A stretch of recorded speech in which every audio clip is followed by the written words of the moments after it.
You know, Adam, I saw the message earlier that they're building a house next to you where you are. I believe it now. Yeah, I can hear it. Can you hear it?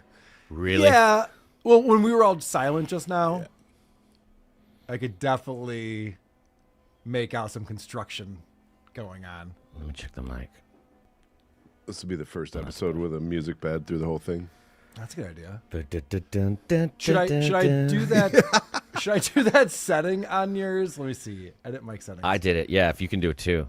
Reduce mic background noise. Mm-hmm. All right, I'm gonna do that. Maybe that's on your end. Hold on, let me mute you and make sure. He was a little Spanish. Yeah, okay. Well, it was. And other hits like... It is on your end. All right, let's The not get our syncopated clock. taken down here. All your on hold hits. Bubbles coming up later. There we go.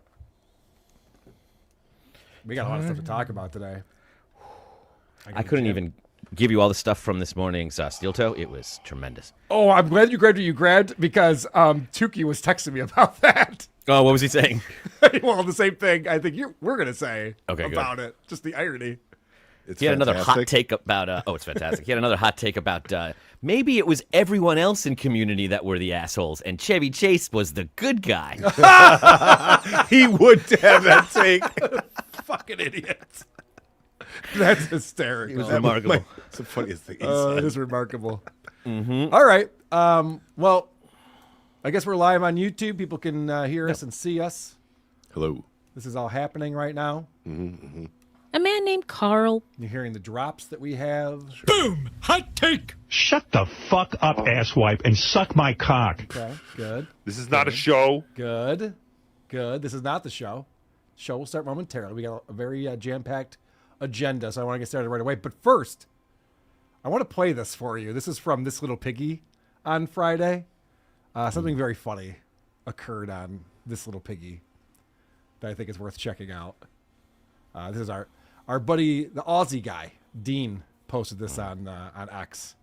All right, we should do a contest. $200 to whoever can make that joke funny. It makes sense. Mm-hmm, mm-hmm. But like, what's the restriction? Is it the setup that you keep the same, or the punchline that you keep the same? Oh yeah, I think you got to keep the punchline the same, right? Because otherwise it becomes. If you make up your own punchline, then yeah, you're just coming up with a new joke, right? You can't do that. The format, it needs to mention Google history in the setup, and the ending needs to be the punchline is April's 20 years too old and the wrong gender. All right, so there's no way to win this contest. United States of Australia coming back in. My mom saw April in my Google history and said she's young enough to be your daughter. But April's 20 years too old and the wrong gender. Okay. All right. That's pretty fucking good. That's pretty fucking good. Who was that? Who put that in? Oh, that was Dean. United States of Australia. Fucking home run. Fuck it. That was so good. Home run. Call me a home run. Patrick is crying. Well played, Dean. All right. Holy shit. So I just want to let everyone know that, yes, he did get the $200. He did win the contest. All right. We fulfilled that obligation for the Aussie guy who absolutely crushed it with that. Very good. Well done. Very nice. We got some super tips that came in a couple days ago, so I apologize for that. I don't know what we were doing on here. I didn't have Point Dabble Point this week, and we don't do super tips on our Saturday shows, but this is a non-white dabbler coming in. Classic YTP content, loving it. Very good. Thank you. I think that was during the Saturday show. Behind the paywall, if you go to patreon.com/whoarethesespodcasts or become a member on this YouTube channel, you can get that. Distriga coming in. Heather Nielsen is my kind of girl, batshit crazy and diddling herself. Now that she's on OnlyFans, it's only a matter of time she's peeing on stream for money. I have more black fans than you think, people. Right, Dastriaga? Carl, if you want more black fans, just sell them coffee with GHB in it and have them hang out in your art dungeon. Ball gag optional. Is that how that works? There's a lot of messages in that. And so many rules. The Dude Minds 89 coming in. I invented everything, didn't I, Robin? I'm here to announce that I'm rehiring Stuttering John back for the show. The 90s are back. Hoo-hoo, Robin! That's actually a brilliant idea. Should do that. Has anyone ever pointed out the movie Swordfish was about terrorism? And John Travolta was the leader of an American terrorist sleeper cell to enact retributions on behalf of us. I'm very cerebral.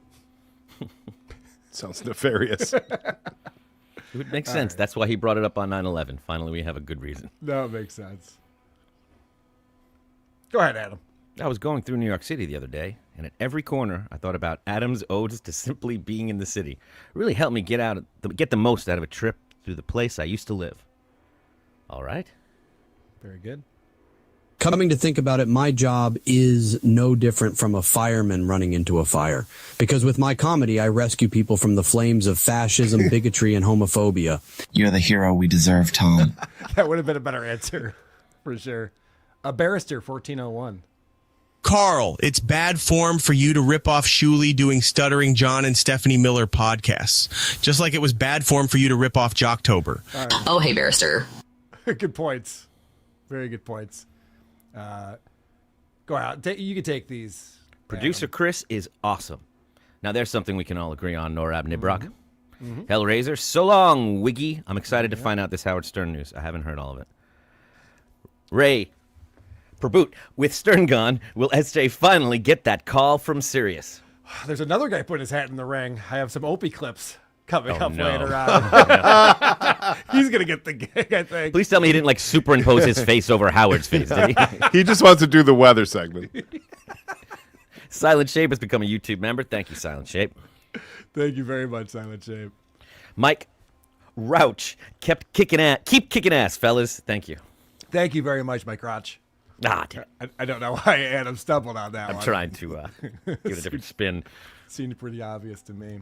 Oh shit! I don't have I don't have your intro, Producer Chris. That's all right. On my board. No, it's not all right. Well, Adam is going to sing a song for us in the meantime. Oh, okay. Go ahead. Then it is all right. And a one, and a two. He was a little Spanish flea. That's the one. All right. Well, that salvaged it. Gave me enough time to find this thing and put it on the board. And all right, we got a lot of stuff going on. We got a guest who's already in the green room, ready to come on with us. This is exciting. Special guests. You don't know what to expect on WATP. Anything could happen. Just that we're here every Wednesday. That's what you can expect. I told them in the strongest of words to just do it. You see, this is a we just do it kind of show. And you know him and love him, maybe from Buffy, right? Episode 645. Are you a boner guy? Oh, I was a boner guy. You know what? I miss penis. What are you talking about? I'm the one who should apologize. Is it going to be absolutely riveting? Is it going to change your life by any stretch? Probably not, but it's going to be at least entertaining, okay? By the way, for those people that are in the back, remember to shut the fuck up. Cuz-a-roo. Slap-a-rooney. It's showtime.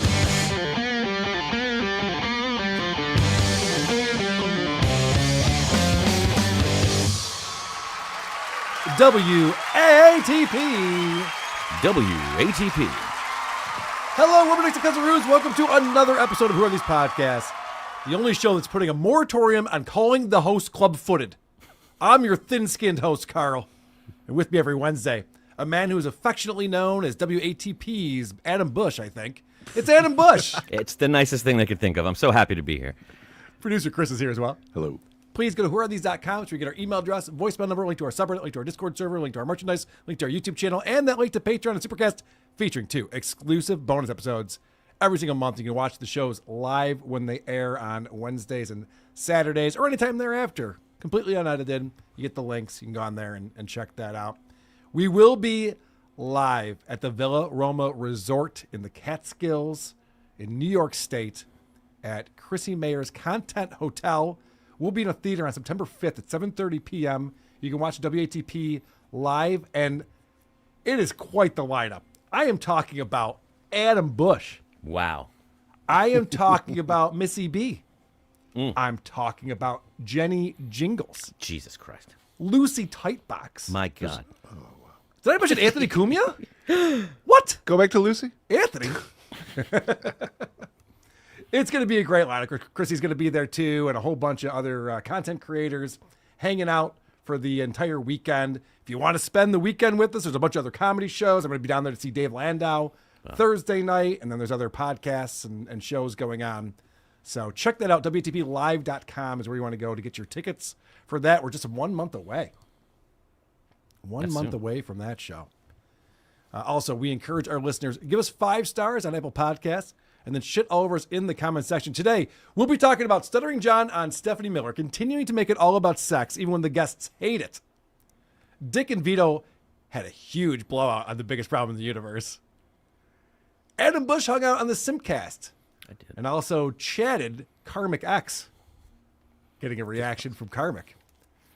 Kevin Brennan versus Ashley Cummings. Opie weighs in on Howard Stern news and gets rewarded for saving his neighbor's daughter's life. Aaron Imhol ran his mouth again, and I'm bringing receipts to prove that he's full of shit. Also another round of Is It Gay with review girl Megan, but first, big Howard Stern news, and he was actually live this morning on his show. And I want to bring in a radio expert to discuss this with us. That's right, the great Eric Nagel, E-Rock, former producer of the Opie and Anthony show, is here. What's up, E-Rock? Hello, guys. How are you? Hey. You know him from It's Eric Nagel, and he's the one who sent this to me yesterday, so I wanted to talk about this big news article. Everyone's discussing Howard Stern's stint at SiriusXM reportedly nearing an end. After nearly 2 decades as the marquee talent at SiriusXM, Howard Stern may be signing off for good. Sources told the U.S. Sun that the groundbreaking broadcaster is not expected to return when his current 5-year contract expires this fall. While Sirius reportedly plans to make an offer, insiders say the company has no real expectation that Stern will accept. Sirius and Stern are never going to meet on the money he's going to want, one source told The Sun, adding that it's no longer worth the investment to keep paying the reported $100 million per year salary. Well, yeah, no shit. Doesn't even have a million listeners anymore. How do you make $100 million? It's crazy. SiriusXM was likely to negotiate a deal to retain Stern's extensive audio library, but The Daily Show appears to be winding down. There's no way they can keep paying his salary. I don't even know why you keep the audio archives. You're not even allowed to play anything that has anyone interesting on it. Well, that could change. That would be interesting. If they came back and they're like, we're going to play the shows that Howard didn't want us to play, I'm like, all right, well, I'll listen to that. Unless it's... I was thinking about that because there's always been talk for many years that when he's ready to go, like 101 would just dissolve and 100 would become like the 24-hour Howard Archive channel. Yeah. Unless there's specific language in that agreement of things he can't play, if he licenses the library to them, they could just play whatever they want. They can go through everything and put on essentially anything they want to that they have access to. What's in it for Howard? Money. Yeah, he's got all the money in the fucking world. Yeah, it's still money. That doesn't matter. Really? His reputation means more to him than money. That's why he's tanked his fucking show. No, once he's gone, it's still money. It's like, all right, well, I'm still going to be a part of this thing. You're going to pay me $20 million to hold on to my archive so you can play that. And then probably has the rights to come back and do specials every now and then. Or maybe get one of those Letterman deals like with Netflix. You can come back and do little interview things, talk to whoever you want. I thought he would do that the last time his contract was up. He's 71 years old at this point. Right. But I disagree with you on that. I don't think $20 million is going to be worth it for him using the N-word and stuff on the air. Like all the shit that he pretends never happened. Well, that stuff's already edited out. Well, they probably went through. I mean, I used to pop into that tapes team. It was on a separate floor. I knew a couple of those guys. And from what they were allowed to tell me, or at least show me or whatever, a lot of that stuff got edited out. So there might be an archive that has all the full uncensored stuff, but it's not at Sirius. That stuff is not there to even accidentally get played. Interesting. Okay. Yeah. Sirius didn't buy the original tapes. They bought the edit of them. No, they bought the rights or whatever it was with Howard and Buchwald and Sirius to get the rights to the K-Rock years. He already owned the NBC years and all of that. Once they got the rights to it, then it was at Howard's disposal to do whatever he wants with it. He had the final say on what was going to be done with all the archive. Okay, interesting. Beyond financial considerations, The Sun reports that Stern's outspoken political views, especially his criticism of Donald Trump and high-profile interviews with figures like Vice President Kamala Harris, may also be a factor. If Sirius isn't going to give Stern a good offer, I don't think it would have anything to do with his ratings, the insider said. It's more likely everything to do with political climate. Now, this is interesting because now they're trying to make like the Colbert comparison. And, Colbert wasn't fired. It's the same thing. They're just not renewing his contract. They're still allowing him to be on the air for 7 months. And so that's a weird thing where they act like, oh, he was fired because of Trump. But I do think that Howard going on and saying, if you like Trump, don't listen to my show, was probably a bad move. Very bad move. Probably stupid. Any time where you can have your political ideals, but if you're in the entertainment business, anytime you say, I don't care about half the population of whatever country you're in because they don't think like me as far as religious beliefs, social moral issues, politics, you've automatically lost. Like, entertainment is not supposed to care about what you believe in, how you act, all that stuff. It's how do I appeal to everybody and take your money? That's the entire motive for the entertainment business. And then it changed in the last 20 years where now it's why aren't you giving us all your money, but we're still going to dictate how you should act and how you should live your life. And you can have a political view. I mean, Howard's always had strong opinions. It's what makes him Howard. That's an important thing to have. You're a talk show host. You should. But in the 90s, he used to have this old, I think he's dead now, but there was an old senator from New York, Alphonse D'Amato, used to be on his show all the time in the 90s. You could tell Howard was kind of walking a weird line between being liberal and libertarian kind of mindset with him. But he would talk to conservative people. He would talk to everybody. He didn't bring politics into play unless the guest was a political figure and talk to them about their politics and what they do with Hollywood or with state or whatever. He was able to walk that line like anybody could come in and he would talk to them. Then all of a sudden because if he doesn't do it now, he won't get the celebrities. He won't get the Hollywood actors. The Hollywood friends. That's the only thing that means anything to him. And something to think about too, because we got to get more into that article. The money that Howard makes, I don't know if he's worth that anymore, but he still would command a good amount because he brings these celebrities into the building that normally would not come to SiriusXM. So they piggyback off of that, where Bruce Springsteen will come in to talk to him. A sitting president will come in, and then they able to like, all right, well, we have an hour after Howard. We could start putting him on some other shows or putting them somewhere else in the building to do something. They wouldn't come in if they didn't come in because of Howard. So that alone is still valuable to that company. Interesting. Yeah, I understand that. I mean, he went on this morning, and I have a couple clips where he was talking to Lars because they announced that Metallica is going to have their own channel on SiriusXM. Well, they did. They always had these little mini channels that lasted maybe 6 months, and Metallica, it was called the old hack mandatory Metallica at the time. Now I forgot what it's now, but it's something Metallica, like Maximum Metallica, I think is what it's called now. Right. But now it's a full-time thing. They're going to be fully involved. They're going to broadcast concerts live. They're going to do all of this stuff. They just have money to throw at everybody. Well, not for long, I don't think. But I think that not re-signing Howard will definitely free them up to do other things. By the way, Howard did not address this at all when he came on this morning. Wow. This was not talked about. So it was a troll. He just came on to talk to Lars about this new channel, and then him and Richard Christie talked about Ozzy. So it was a short episode this morning. But the other thing I want to talk about with this negotiation and what's going on here is the other huge factor is Don Buchwald's passed away since the last contract negotiation 5 years ago. Right. And I had a conversation with Jim Florentine off air where he goes, yeah, because he was an insider. He dated Robin for a long time. He has insider information about how the Howard Stern show works and I would imagine negotiating deals and stuff. And he was convinced there's no way Howard's going to get the deal that he wants without Don, because Don was a fierce negotiator. Yeah. And he's still got a team over there, and he still is represented by that team. But I think it's different with Don out of the picture. Well, we'll see, because this has been the first look. Howard's had a history of every time the contract year came up, that I don't know if I want to stay there. He would always purposely put it out there that he doesn't know if he wants to continue. He may want to leave and do other things, whatever.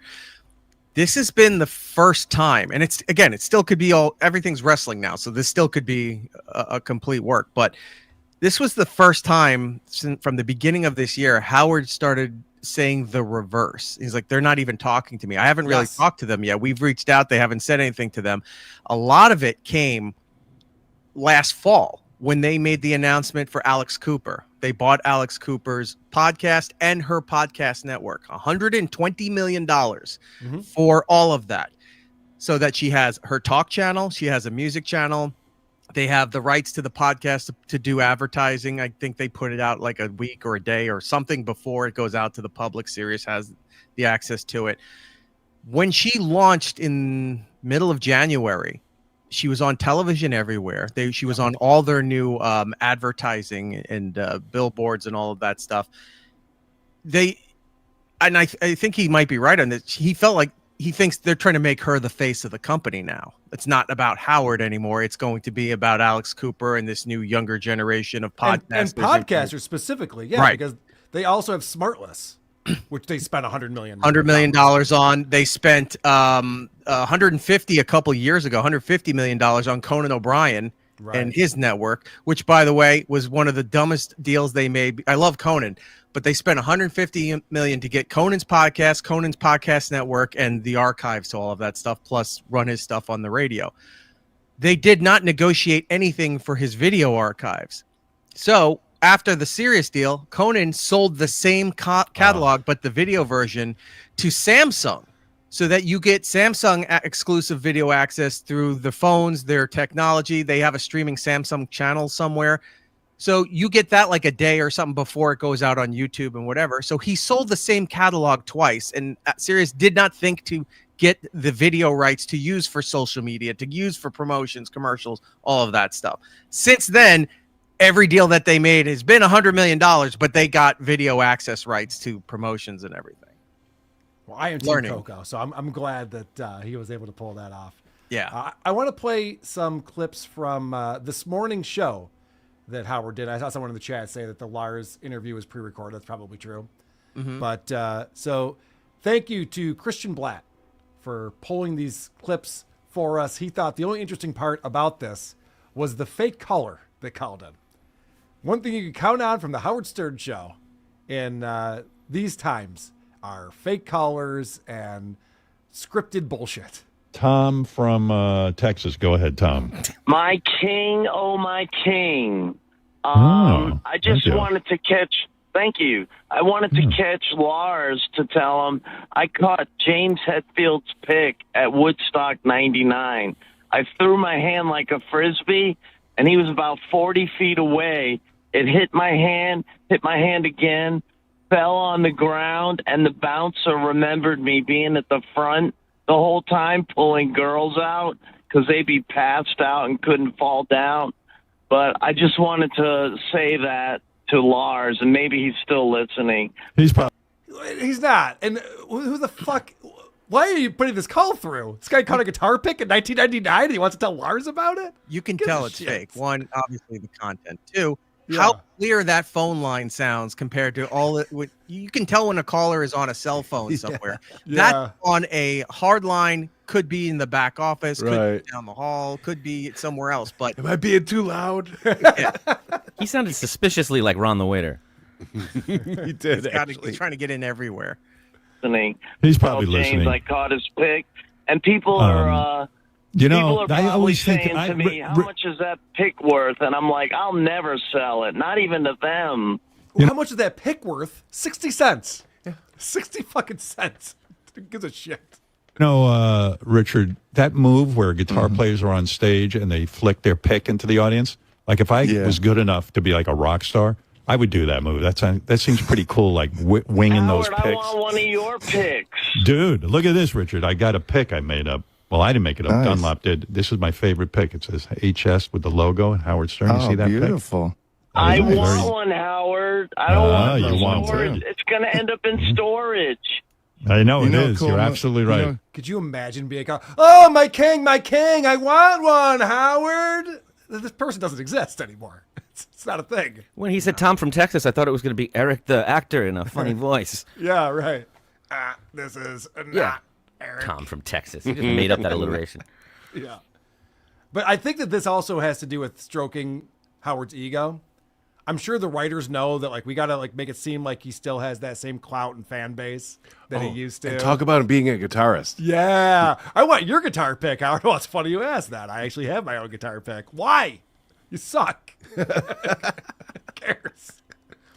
So this is another clip that Christian pulled for us. Seriously, Howard, I want one of your picks. I collect them from every concert I've been to. Well, I'm not a real good guitar player, but what I'm doing is guitar player. No, actually, this summer I've been practicing not guitar, but practicing winging my picks, which is what I'm going to become an expert. I'll take it. I'll stay on hold. I want one. This is just like I got to go, Tom. Thanks. That wasn't the point. All right. Such a out of it old man. I know. Talking to Richard Christie, who is one of the greatest metal drummers to ever exist. He's like, Richard, if I did play guitar in a band, I'd probably throw my picks out at the crowd. Like, yeah. Good stuff. Jesus Christ. So stupid. All right. We are going to talk about Opie's response to this news later on in the program, so stick around for that. But, Eric, I want to thank you for hopping on. Adam, did you have a follow-up? I did. Before you go, Eric, am I wrong in thinking that article that came out it's speculative? None of it is. Yeah. They're trying things out in the media. They're starting the Howard's leaving campaign. They're dropping in all the different possibilities, even the political thing, and just seeing how people run with it, what they do, so they can figure out how to best end this thing on a high note. When that article came out, the link I gave to Carl was an actual radio industry link, that's kind of valuable to people in television. InsideRadio.com. Not just anyone can get a link like this. You got to know but people. They're all paraphrasing this article that originally came from The Sun, which is a British tabloid that gets sued all the time for celebrity, crossing the lines for stalking celebrities, listening to celebrity phone calls, all of that shit. Everyone took this as gospel, right? Now, if this was seriously going to happen, it would have been something a bit more credible in this country. It would have been like the Washington Post, the New York Times, something like that would have had the inkling saying, look, this is what we're hearing, that would have legally had some kind of credibility to it. That one article got repurposed by everybody else and says now all the headlines are saying Stern Show canceled after almost 20 years. Right. It's like, that article didn't say he was canceled. No. They were saying they were hearing that it looks like they're not going to renegotiate that $100 million that he was being paid, which I thought not was only hated, that, by the way, what it says is they're going to make him an offer, and they don't think Howard's going to accept it because they're going to lowball him, which is what happened to Jim Norton. That's why Jim's no longer with Which is also Sirius. what I've heard clips of what Howard has said that throughout the last 6-7 months. And it all makes sense. Why would you throw $100 million a year at this guy who has no audience? He's 71 years old. He's a curmudgeon. He's miserable. He sucks. His show is garbage now. I mean, the reason why this story is catching on is because everyone's like, yeah, that makes sense. Of course they would. Well, if you read a lot of the comments, too, online, it's all these people that are now digging up something. Like that Dana Plato story is getting a lot of run as of today about her being on his show and she killed herself the next day after being humiliated. So that's starting it up again where Howard's a terrible person. We got to cancel Howard. Somebody's got to He's just a terrible broadcaster. Can we all agree on that? Now, yes. Then not so much. But I see what you're saying. This is all speculation. It's hearsay. It's not even anything different than what Howard's been saying the last several months about he doesn't think it's going to be, if he does hang on with the same deal, because as Howard's been saying, he hasn't heard from them. They're not getting back to him on this stuff. His archives would still be valuable. Him in some capacity would still be valuable, even though we're not listening to him regularly anymore, unless something really pops up that's worth our attention. You also got to remember at the beginning of the year, Sirius had to do a meeting with shareholders. It was public. You could dial in and listen to it. Howard was never brought up. Well, he wasn't brought up. Too, they said crazy. they have no projections of making any profits this year, that it's going to be down, that they are stopping their focus on their video app and promotions and pushing for the video. They're only going to focus on their core audience, which is the car subscribers. And that is so limited for a company too, because they also had to reveal that they had no one under 35 subscribing to Sirius. There's a lot of major car manufacturers who are no longer putting the satellite antenna in the cars. No, and because no one's asking for it. It's like the CD player. It's like, is there still a 6.6 changer in the trunk? Like, when's the last time you bought a car, sir? Okay. They used to have deals where if you bought the car, they gave you a year free because you would get addicted to it, and then you would just wind up paying for it. Now it's 1 to 3 months if it's in the car. Some car dealerships have the radio there, but it's not even activated. You have to go and pay for it yourself. But you don't need it because now all the dashboards is it recognizes your phone, or you have the apps in your car to do Spotify and podcast apps and whatever. So I remember, I have Sirius. I have a subscription that I use on my phone because it's a write-off. But I tried to get it in my new car that I bought, and I reached out to Sirius to be like, hey, so I already have a subscription. Can I just get this connected to my car? And they're like, oh, that's a separate thing. I'm like, oh, you guys don't understand how this works at all. That I already pay you a monthly fee for this service. You can't just connect it to my car. I have to pay an additional monthly. They're like, go fuck yourself. I'll just use my phone then. Yeah. Which I don't ever listen to Sirius. It sucks. Yeah, if you even still have the radios, the physical radios in the boom boxes that they all used to have, that if you had 4 radios in your house, you had to pay 4 subscriptions for those things. The real question is, when will the back office guys who love WATP start showing up on this show? When are we going to get the second it is confirmed that their last show has happened? Then you'll hear they'll show up on Uncle Rico. They'll show up on you. Everything about John is like, well, you don't understand the last 2 years of what John's been sending to us that we couldn't even talk. You'll hear all of that. Oh my God, that's going to open up a whole new thing. That's going to be so great. Yeah. I am so rooting for the end of the Howard Stern show. That'd be fantastic. So, JD, if you're listening, you have a home here. You have a home with us. I wasn't inviting JD. I was. Inviting Matt. Anyway, what were we going to say, Eric? So I know you're going to move on. Thank you for having me on there. Again, that was a Sun article, a tabloid. Take it with a grain of salt. A lot of it was based on stuff Howard has said on the air for the last several months. I don't think he'll get that deal that he had. I think they'll come up with some kind of agreement if he does continue. If he goes and does something else, that's fine. They will have his archives. They'll keep that audience because they only care about the car subscribers. There's no young people subscribed or listening, despite the fact they have Alex Cooper, TikTok radio, all of this other shit that they're paying for millennials, Gen Z, whatever. They're not listening to that stuff. They got to sell your stock. Sell your stock. Exactly. Trying to say. And I heard your bonus show. So if you're going to talk about the Opie gift thing, I had 2 notes, but I'll go and listen then. Because I don't want to do the review. I don't want to spoil it because it's very funny. I'll text them to you. You can read it after. Do. Okay. Yeah. It's Eric Nagel on iHeartRadio, anywhere you get your podcasts, and subscribe to our YouTube channel. You get all the videos, clips, all of that stuff. Thank you very much. Adam, it was great finally meeting you. And are you still working on that project, or are you done? That you and I were talking I just finished. You just finished. Okay, good. I can't wait to see it. All right. Take care, guys. We're all looking forward to it. Bye, Iraq. Great to see you, man. Thanks for hopping on. The great Eric Nagel, everybody. The sex bagel, Eric Nagel. All right, we have some really fantastic segments to get into. I'm very excited about. We have another guest in the green room right now who's going to be joining us momentarily. Of course, we also have the super tip system in play to interrupt the show and make it all about you. Michael P. is here. I can't stand when SJ refers to her as Steph. Like they're so close. See you in November for some rusty chains. R.I.P. Tara, go Bills. That's right. Go Bills. Gonzo, I used to think that E-Rock knew what he was talking about regarding radio until I realized he thought Steel Toe was a good show. All right, you gotta give him a break on that one, all right? He still knows what he's talking about when it comes to radio. He does.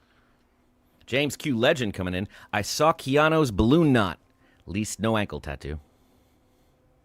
Detroit Dabbler, who thought Ashley Cummings would take down KB? Yeah, we'll get into that. That's interesting. You know who she did an interview with to talk about that? Your boy Jake Hudson. I watched that today. That's fun. I would like to see that. Ghost of Cabby, is Sirius the secret radio deal Aaron talks about? Ooh, maybe Aaron's taking over. No, I thought they were giving him a deal on like 6 months. For free. 4 radios in the house. Yeah. Hellraiser 69. Tom kind of sounds like Mehmet Walker. He does. He does. Interesting theory. Gary Babcock. Hi, fellas. Get him, boys. I need to laugh. No, we're going to be laughing in just a moment. We got a great segment coming up. Rockorby 2002. I'd rather keep the CD player in my car. I know, right? And Diablo Sandwich. Good news, E-Rock. They fired Brendan Fraser from the Whale 2 Electric Boogaloo. Call your agent. I'm glad he laughed. It's so mean. I know. Really mean. Cut the music.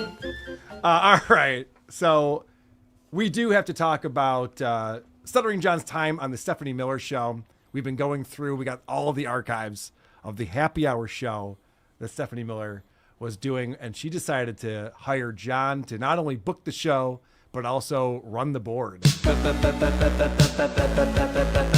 ass. Can I get a little sympathy? Because I got a bloody ass. I'm bleeding generously. Because I got a bloody ass. All right, we have a very special guest. And if you remember just, a couple of weeks ago, we were playing John's very first show that he was doing where he was the board op and booker for Stephanie Miller's happy hour show, the show where they try to be less political, let their hair down a little bit. Just having fun, just kicking back. Say the F word a bunch, have some drinks, have some cocktails. And then get into divorce talk. Yeah, and suicide. And suicide. It's so wild. But Adam, do you want to introduce I do. our guest? You've seen her on Eliza's Locals on Hulu. You might not know this, but she was the first English-speaking woman to perform at the Montreux Comedy Jazz Festival. She's toured with Mark Norman, Theo Von. She is a writer, an actual writer for the Roast of Whitney Cummings. She's appeared on Bertcast, but most importantly, I think we all know and love her as our favorite guest from the Stephanie Miller Happy Hour podcast. Ladies and gentlemen, Jessica Michelle Singleton. Hi, guys. Can you hear me? We can. I'm so insecure about my lack of accessories in the background. Looking at you guys, this is crazy. I was looking at a psych ward. It's great to be here. You don't have a ton of fan art that people send you that you get printed and put up? What the fuck? No, every fan art I've ever received is the most offensive drawing I've ever. I'm like, oh, good, good. That's what I look like. Great. Same here. Jessica, thank you so much for joining us on the program. We broke down. I don't know if you remember being on the Stephanie Miller Show. It was 10 years ago. It was. I was gonna say it was a long time ago that I was on. November 20th, 2015. Good old John. Yeah, that was my introduction to Stephanie Miller. So how did you get that booking? How did it come up? You know, the Improv, the chain of comedy clubs, the Improv, they used to have a club in Vegas, and my first kind of regular road gig was hosting at the Vegas Improv. I would take a $15 round trip bus out to Vegas and be there for a week playing at a club that was basically in a conference room in the back of Harrah's. And that's how I met Stuttering John. How did you meet him? He comes was in, headlining.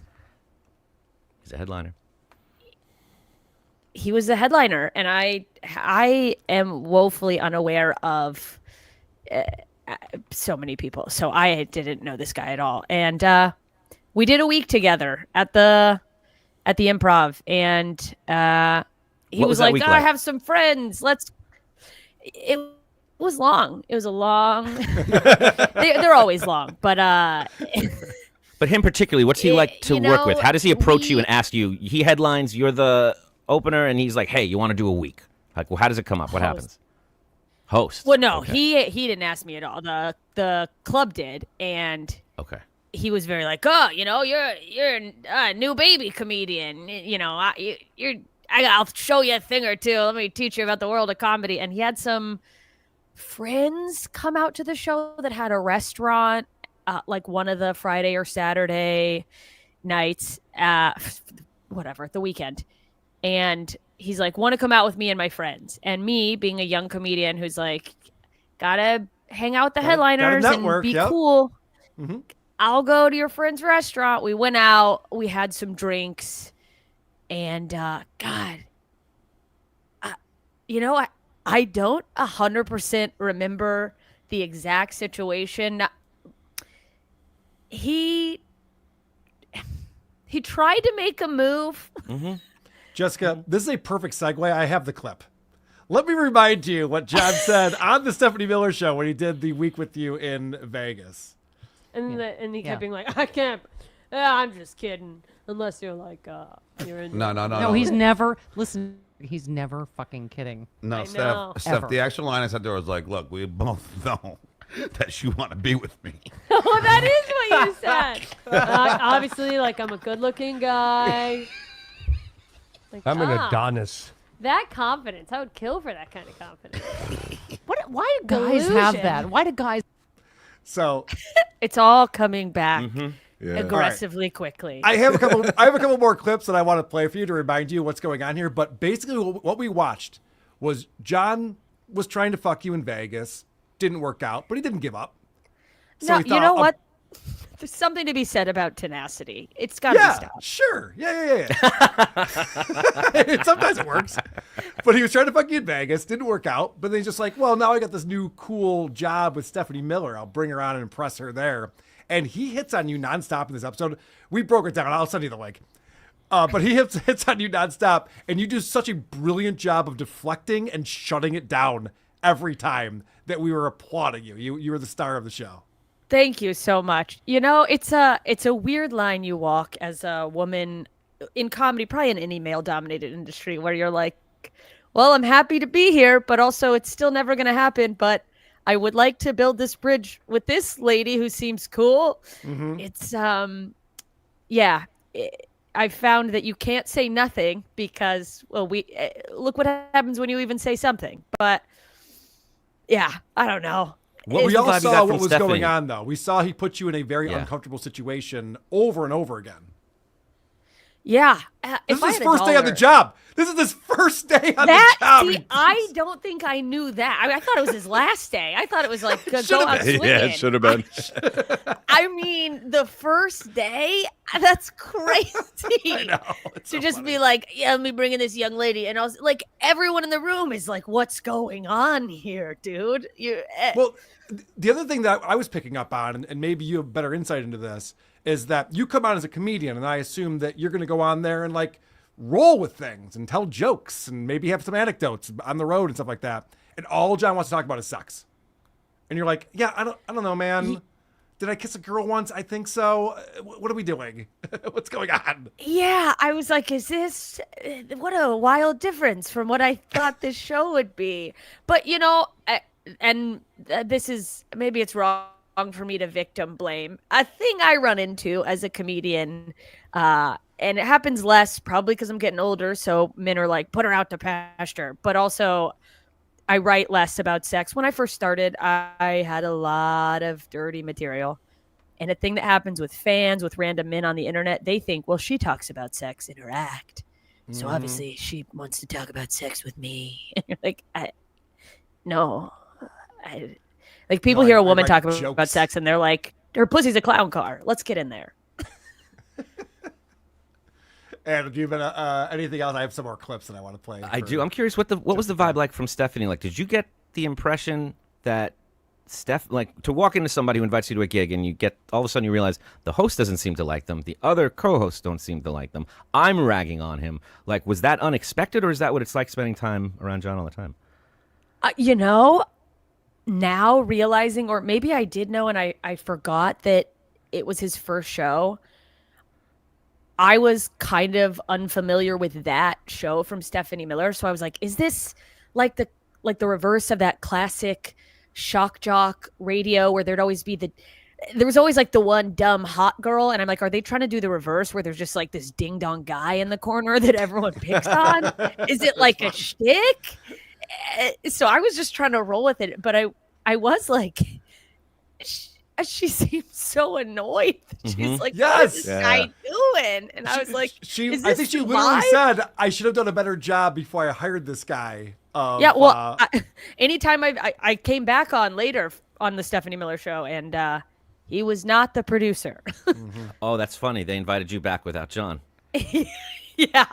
I remember he asked about, you revealed that you had a boyfriend in comedy, and he got very bitter. Everything kind of turned and got dark. And then he started, making fun of this person you were dating for some reason. It felt personal. I was wondering what it was like when you left there. Do you have any memory of what the vibe was like? No, other than like the only thing I can think, and thinking back to when it was, I know who I was dating then, who was a very nice, very now successful comedic actor. I think it was probably, I wouldn't be surprised if in my initial interaction with him in Vegas, and this is speculation, I don't remember. That's all we do is speculate here. It's fine. I love that. Let's just Speculate make things away. up. Yep. I may have in an attempt to be polite in my kind of blow off of him been like, I don't really do the comedian thing, because that's a move I have pulled. You didn't do that when you said you were dating a comedian.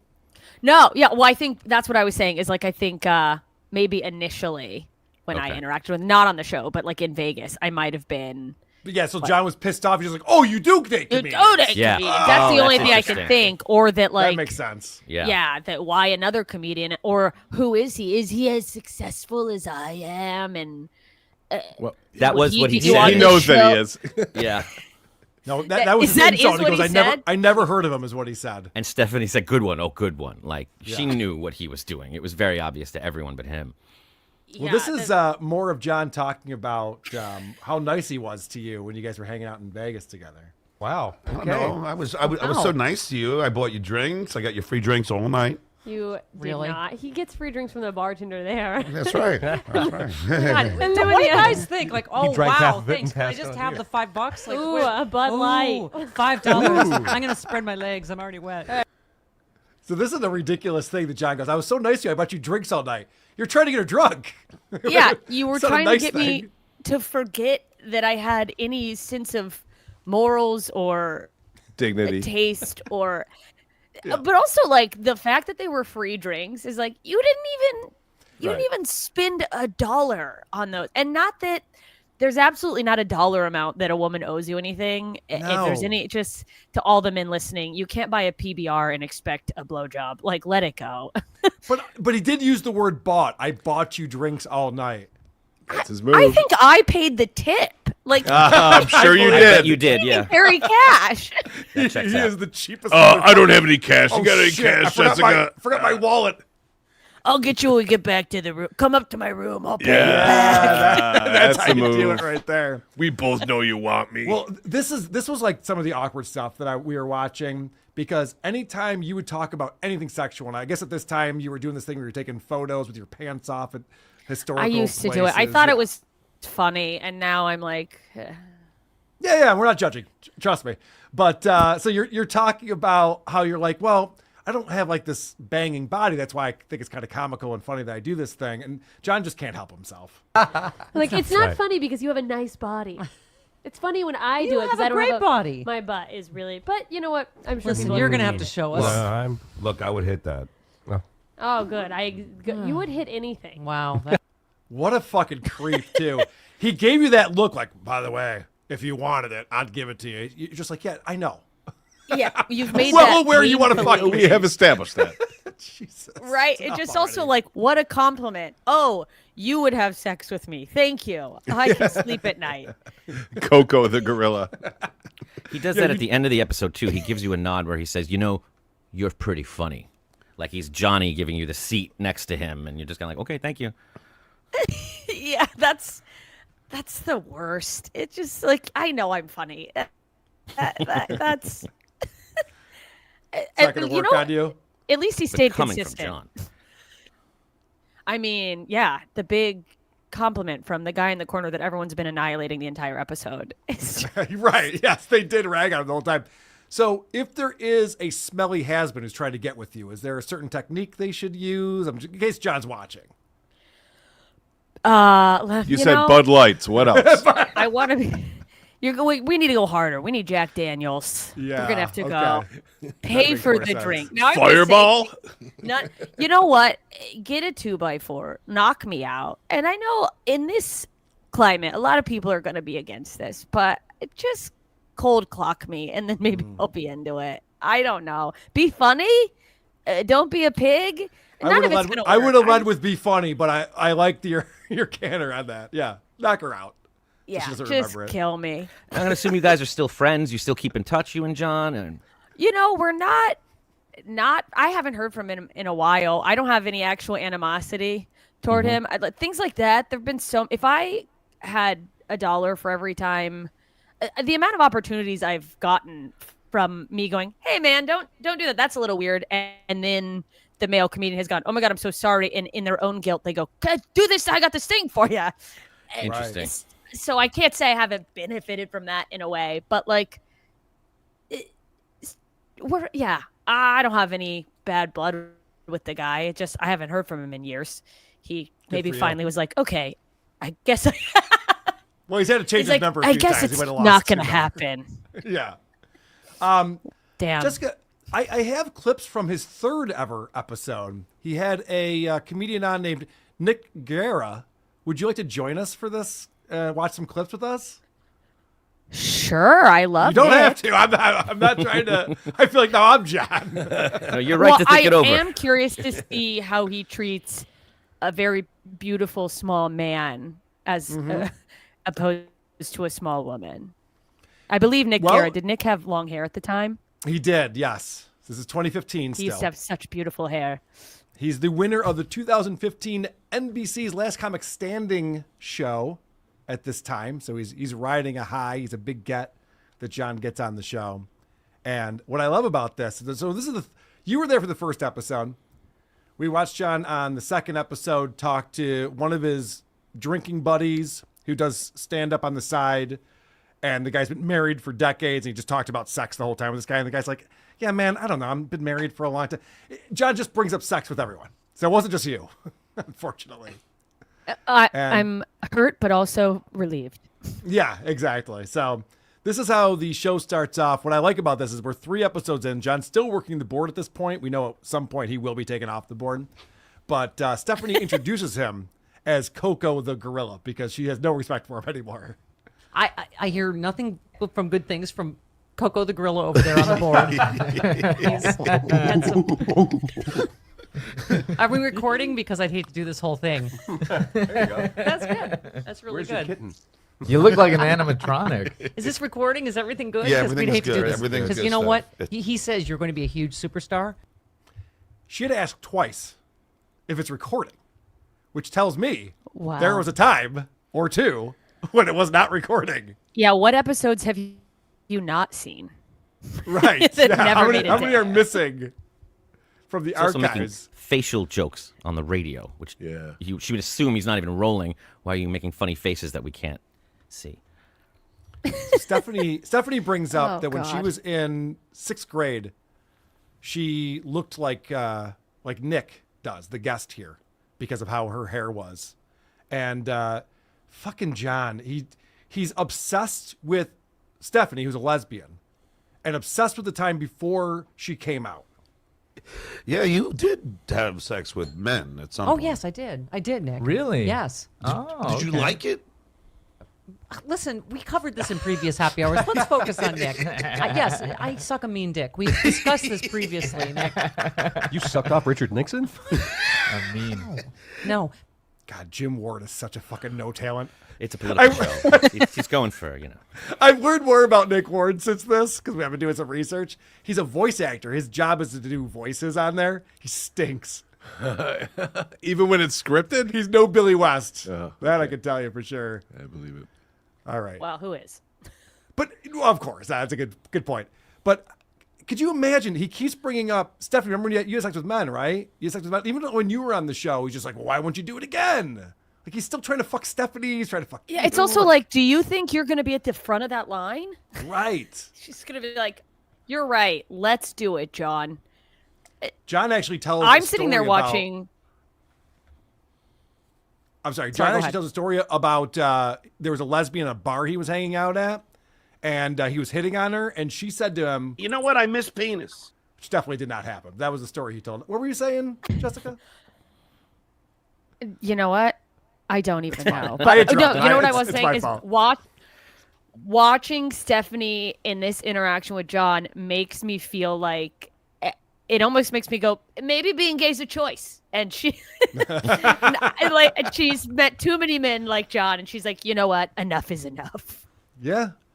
I would also be a lesbian if the whenever John's around. If the choice is John. Yeah, he was hitting on a lesbian. Yeah. So Nick is from Texas. Stephanie does not like Texas. So she reminds everyone that's where George W. Bush came from. And so Nick's not really political. He's rolling with it. And then John shoehorns in the story that I'm telling you is neither here nor there. They also burned down his childhood home in protest. Did they? Yeah. Back in 2009, I was doing a Oh, gig that's in Odessa. terrible. Yeah, they're like, boom. I felt, John, that I should say something. Oh, that's awful. We don't encourage that. Steph, I don't know if I ever told you this. I tell you what.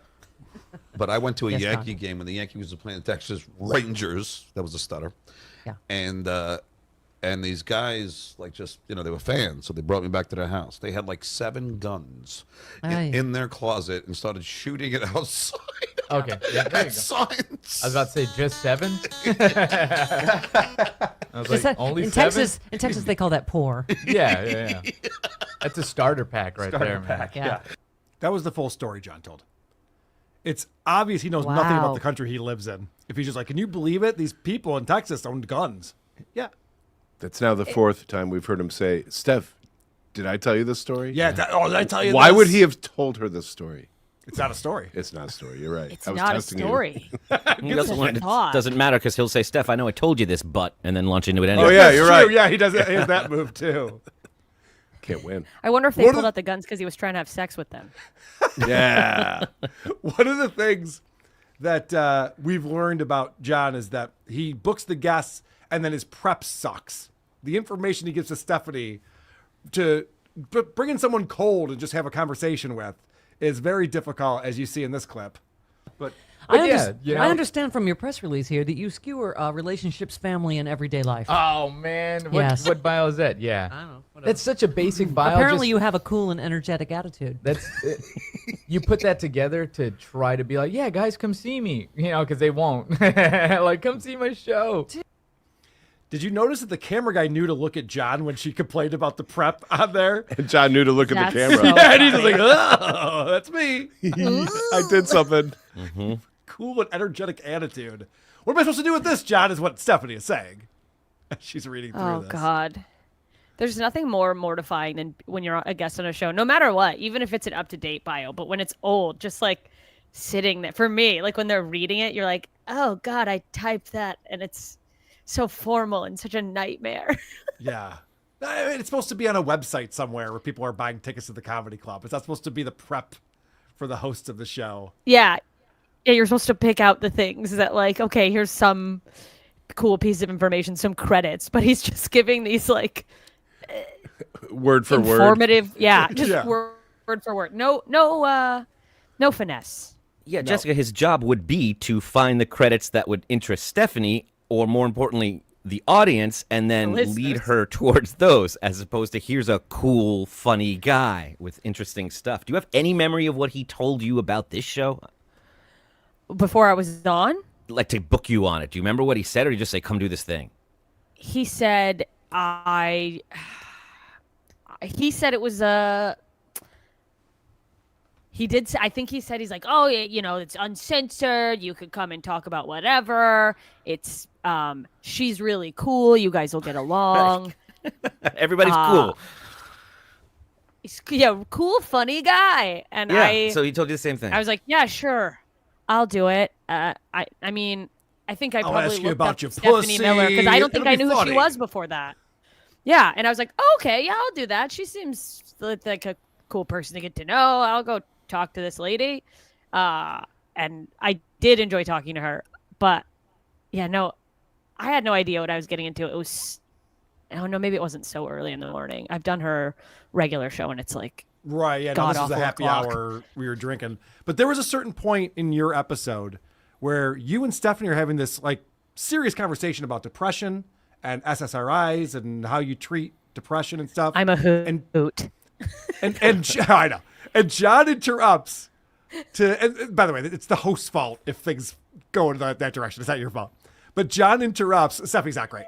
John interrupts to explain that he takes Viagra when he's doing coke. Me too. Which is Wow. a weird thing to say. So on this episode, he's talking about how, Nick is a player, Stephanie. He gets all the girls. And something is revealed here. Man. Oh, you silly man. He's a silly man, He's right? a silly, dirty little man. No, but you know what is, Steph? He's a big player. This guy gets I laid. don't know if Well- I'm a big player. Yes, you do. Oh, no. Well, here's the thing. I enjoy talking to women. Bullshit artist, bullshit. No. I call bullshit. I enjoy talking to. We were talking about this earlier. Like he was talking about Talking Cialis. is an oral skill. Yeah, he's talking about Cialis and Viagra, and the truth is that I have terrible libido. Isn't that telling that before this, John was talking to this guy about dick pills? He's always talking about boner pills. He definitely has an issue with that. It's all. I mean, my God. Is he I don't trying know to get anyone a else who talks about sponsorship? erectile dysfunction. Yeah, I don't know anyone who talks about erectile dysfunction as much as John does, and we've been covering John for many years now, and I keep hearing it over and over again. But so you just heard this guy just be like, "Listen, man, I'm not a player. You know, I get along with people. I have conversations," and John feels the need to call him out. So, but you're because you're funny and smart, so you like talking to women. Yeah. But But I know. He's so full of shit. Let me just say, he was having sex with one of the freaking bartenders at one of the comedy clubs we work Well, at. you know, I have sex. This is what he calls talking. But playa, I'm not a playa. What a little Gatsby Greg John is. Remember you fucked that What if I was like- bartender? Jesus, man. What if he had a girlfriend at the time? Like, That's what I'm thinking. Like he's this guy's Yeah, a player. what if No, it was I'm good. me?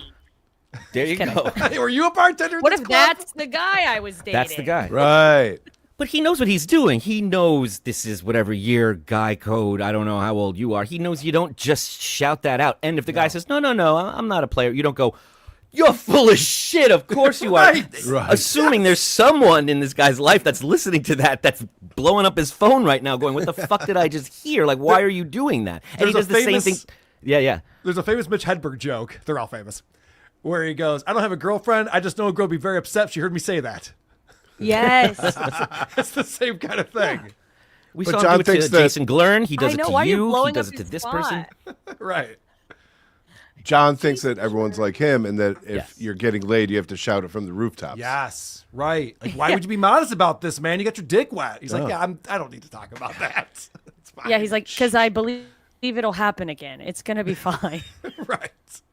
All right. So John, so Stephanie remembers John's story that actually might have been on your episode. Oh, it was on your episode where John was talking about how he had a show in Atlanta and he was canceling his DirecTV. And then it turned out the customer service rep was 3 hours away. And then the customer service rep came to John's stand-up show and then they fucked. And then he got free DirecTV from that. It's the dumbest story anyone's ever heard before. And so Stephanie remembers that because this guy's talking about being on the road and hooking up with girls. And he doesn't want to. John's forcing that to happen. But this is funny because Stephanie uses a word that John definitely doesn't know. And if you listen closely, you'll hear John repeat it under his breath to try to figure out what she's saying. this is like a road comic. John amused us last week in the happy hour with his story of banging a girl for DirecTV because she worked at. Oh my Well, god! that's the other and banging thing. her again for the sports package, and oh my gosh, it was so elucidating. The other thing is, yeah, there's so many. I want to get so many. Did you catch that? John looks at her, he's like, what? Elucidating?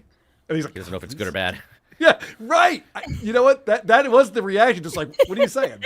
Sounds just like another word, but I don't know what it means. What's he doing with his shoulders? He's like a marionette. He's all stiff up there. And he's like jolting back and forth. He goes crazy on this episode. I'm going to play you some clips. He must be both drunk and high on this episode because he loses all control of himself on this. Remember, day 3 of running the board. Oh, now he's getting comfortable. For the happy hour show. Yeah, he's feeling it. He's like, I'm in. Yeah. Now, this guy, Nick, explains that he was a dork in high school. Because they go, oh, were you a nerd? He's like, no, nerds go on to like go to NASA and stuff. I was a dork. You know, I didn't have any friends and I wasn't smart. And so then he starts calling John a dork. And John does not like that. And he's got the board now. He can play drops. Mismatching clothes. They look ridiculous. They do goofy voices. You know, I mean, come on. We're dorks. Me and John. Hey, wait. Hey. Look, you know how these people lie? I mean, what the heck? I don't have to tell you. They don't know what the truth is. But John just discovered his box. It's a whole. Yeah, he's been playing with. I was in Battle of the Bands. I mean, I was. That was a very dorky thing. Really? Yeah, Battle of the Bands. It's dorky. Come on. I was in Battle of the Bands. Like, yep, I know, loser. It's like, what? Yeah, he was not expecting that. That was very funny. But just to get back to my nerdiness on this, the fact that John hit that drop that goes on way too long, that's not a drop you should have Not on a your drop. board. That's a monologue. That was the second time he played that during this episode, too. Everyone's just sit there and be like, there's that Family Guy episode where Weenie and the Bun are just constantly fucking hitting things. Everyone's just like sitting there waiting. What are we doing? It's like the dogs that use the buttons to talk just keep going like treat, treat, treat, treat. Right. Yeah, it's too much. Look at me. Yeah. So, all right. So, as we've established, this guy is a road comic. He doesn't want to talk about his sex life. It's very obvious. And John will not stop bringing things up. But only in a very spiritual way. So how many in the past year? Oh, dude, I can't say that on the air. I got girls listening. They've been asking me the same question. Right. Pick up the fucking hint, John. He's not looking to talk about his sex life right now. He's a road comic. Jesus. Yeah, men on the road. I can't even fathom what. But that male goes back comics to on what the you road were saying, producer Chris, where it's just like, why wouldn't you be bragging? Like in John's mind, he's like, all I'd be doing is bragging about how much pussy I'm getting. And this guy's like, I'm actually trying to keep it on the DL. Sometimes you want to be quiet about it. Yeah, right. Yeah. I don't need Missy in Cleveland knowing about Gina from Philly. You know Missy? I've already said too much. Jesus. Everybody knows Missy. Damn it. I know Missy. Yeah, there's a bunch of women scattered around the states that think they're the only person he's ever talked to. Let the man, especially he just won Last Comic Standing, and he was dorky in high school. Let him have his moment. Yeah, I think John doesn't want him to have his moment. I think that's clear. He did the same thing to you. He also opened a story with, I was sleeping with this married woman. And Stephanie's just like, this is not endearing you to my audience. Right. Like, you don't lead with that. It's also amazing to see with Jason and with you how they all come in as friends. And over the course of this episode, John turns on them and they turn on him. And the friendship is over. It's great. It's a quick process. Yeah. All right. So John explains what a good comic this guy is. He's trying to let Stephanie know that he booked a really good guest. No, but I mean, I work with everybody. Yeah. Artie Lang and, Gilbert Gottfried. This guy is very hard to follow. He just kills everything. What's his bit that you can't follow? Artie Lang and Gilbert Gottfried are his two examples of working with everybody. What year is this? It's all about his dating and relationships and being on the dance floor. I'm sorry. Go ahead, Jessica.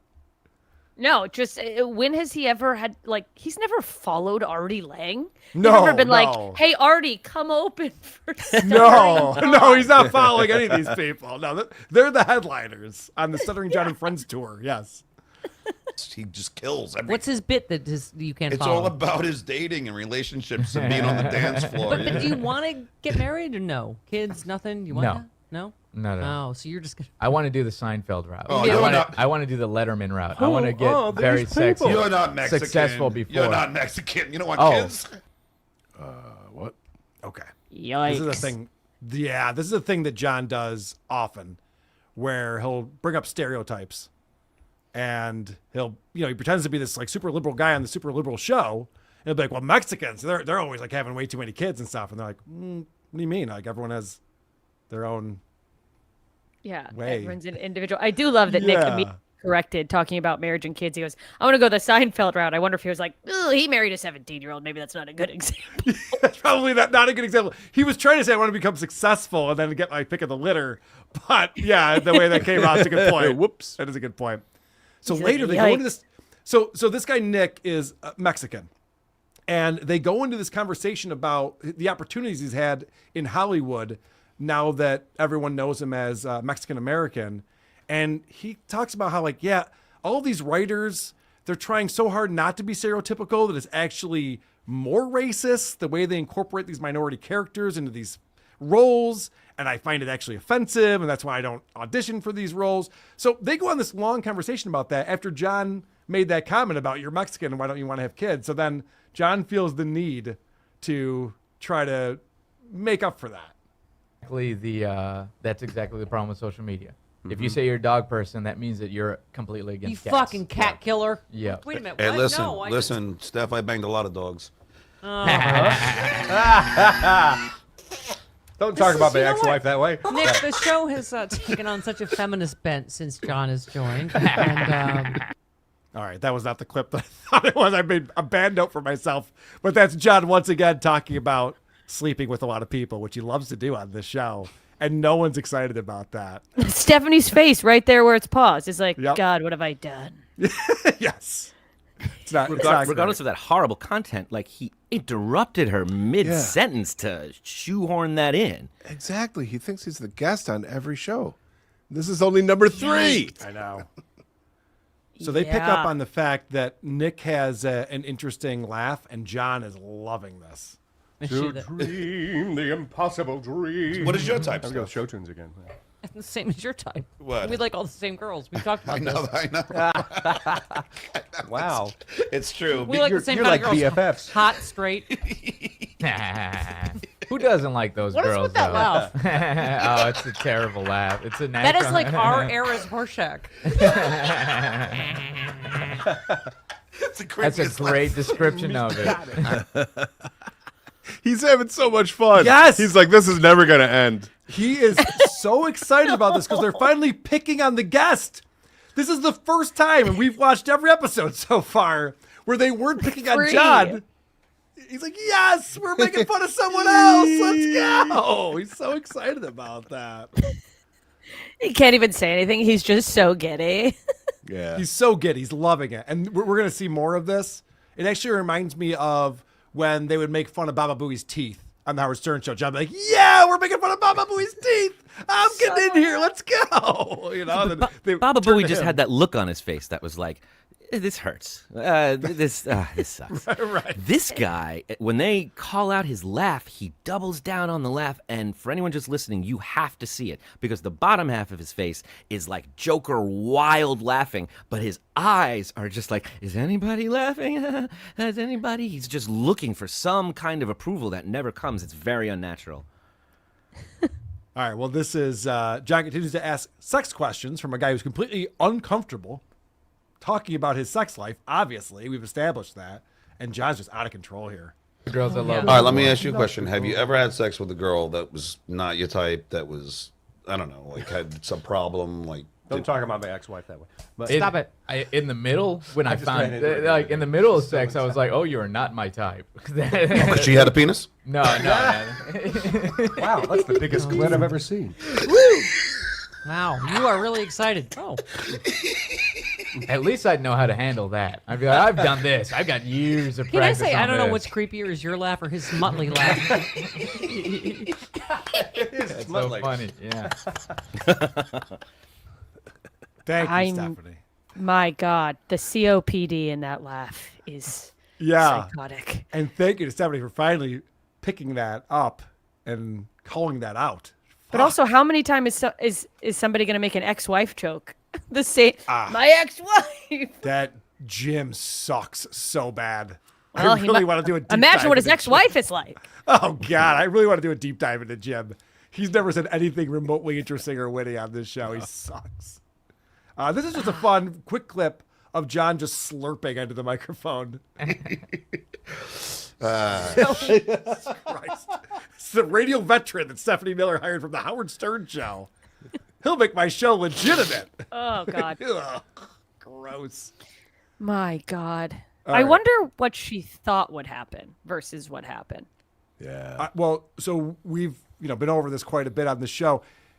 She hired John because John was coming off the Tonight Show. And so he's got all these connections to major celebrities.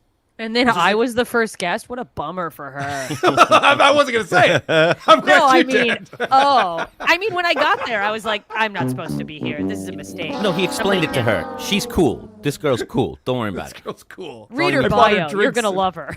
I got her drinks in Vegas. You're going to like her a lot. She left a tip. She's awesome. I love her.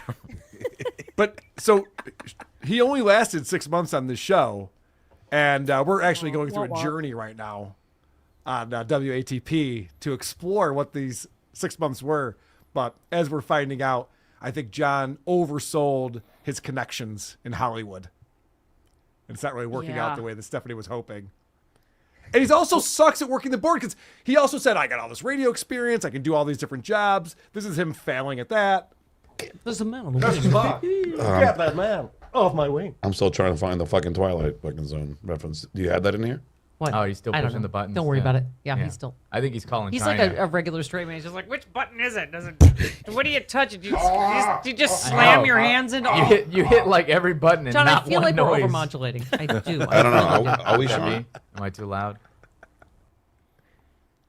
So he can't hit the buttons. And there's 3 people making fun of him at once. And it's overmodulated. Oh my! He's not even recording it correctly. That's great.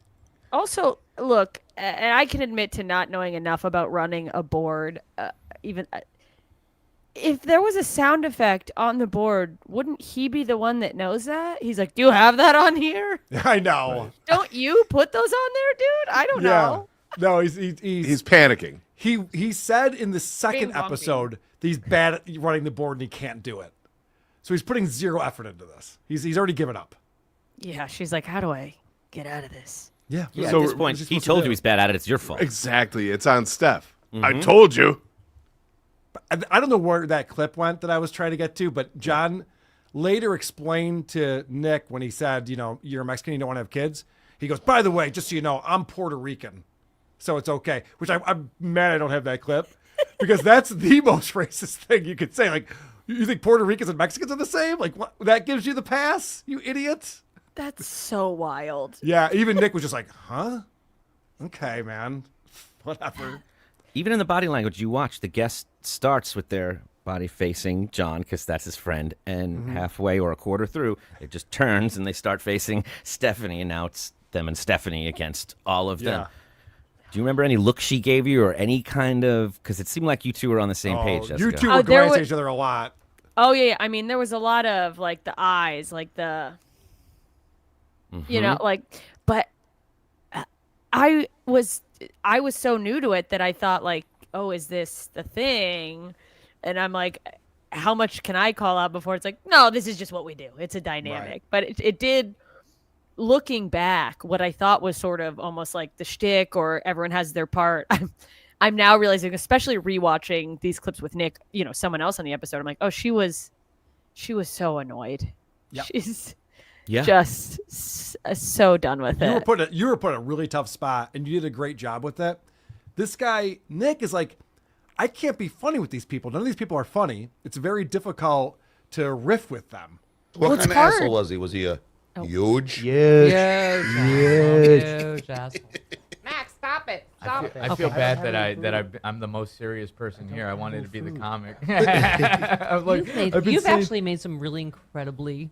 This has been an incredibly astute happy hour for because you're not you don't drink, which is one of your detriments, but still. See, we're in sync. Yes. You were in sync? Really? Wow. No, you were in a boy band? He was right before they came over to America. Back when they were big in Europe, John was the 6th member, and they're like, "We got to lose one of you." With my gut, I played 2 of them. I gotta ask you because All of that was so embarrassing. And I don't blame Nick for being like, hey, guys, I'm sorry I'm not having like a good time riffing with you. You all suck. Yeah. Well, it's also like that energy is uncomfortable. You know what I mean? If you're looking at like how Steph is clearly reacting, and now this is the 3rd episode, so she's like, "Oh, this is a pattern." It's like being with divorced parents and trying to keep everyone together. You're like, Actually, it's exactly like being with divorced parents. Yes. Good point. Yeah. Oh.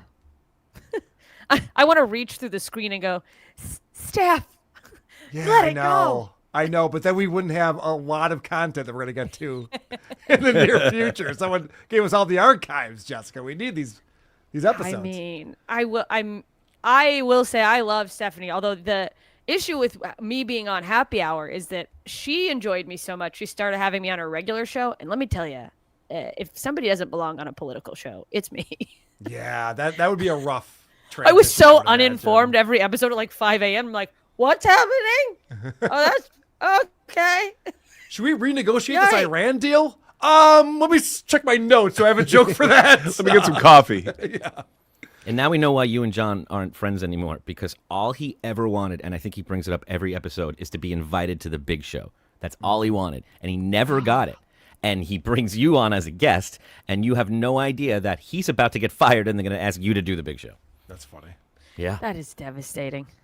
All right, 2 more clips, and then we'll move on with our lives. But this is more of making fun of Nick's laugh, and John just loses his mind. He's so excited that people are focusing on something other than what he's doing wrong. Just transmission. Yeah, just a transmission. I got your master cylinder right here. I get it right You know what, here. Steph? I never noticed he had that laugh. Like, No, all the time. It's so that's the first really thing everybody fucking mentions so is after a creepy. show, and probably in my 'cause I head I'm never- like, I laughed on stage. Oh no! Probably because I remember you laugh. I think it's because you're hearing it in the headphones for the first time. That's why. He's so excited. He's looking across at Stephanie. He's like, we're both ganging up on him on this one, right? You and me, we're on the same page? To make fun of this guy together? Oh, poor Nick. Justice for Nick and his weird laugh. I know. Poor Nick. One more clip. More making fun of his laugh. Have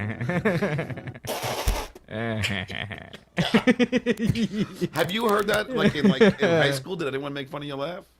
Apparently, I asked about that. I was like, guys, did I always laugh like this? And someone's like, yeah, you had a silly laugh. I was Yeah, like, but "Oh, okay." everyone that said that, John, they're not around anymore. No, they're gone. Here's the other thing. I corrected He's like the that. male Carrie. Most of the kids from high school aren't around anymore. They made fun of me and threw tampons at me in the They're shower. all gonna laugh at you. I corrected that.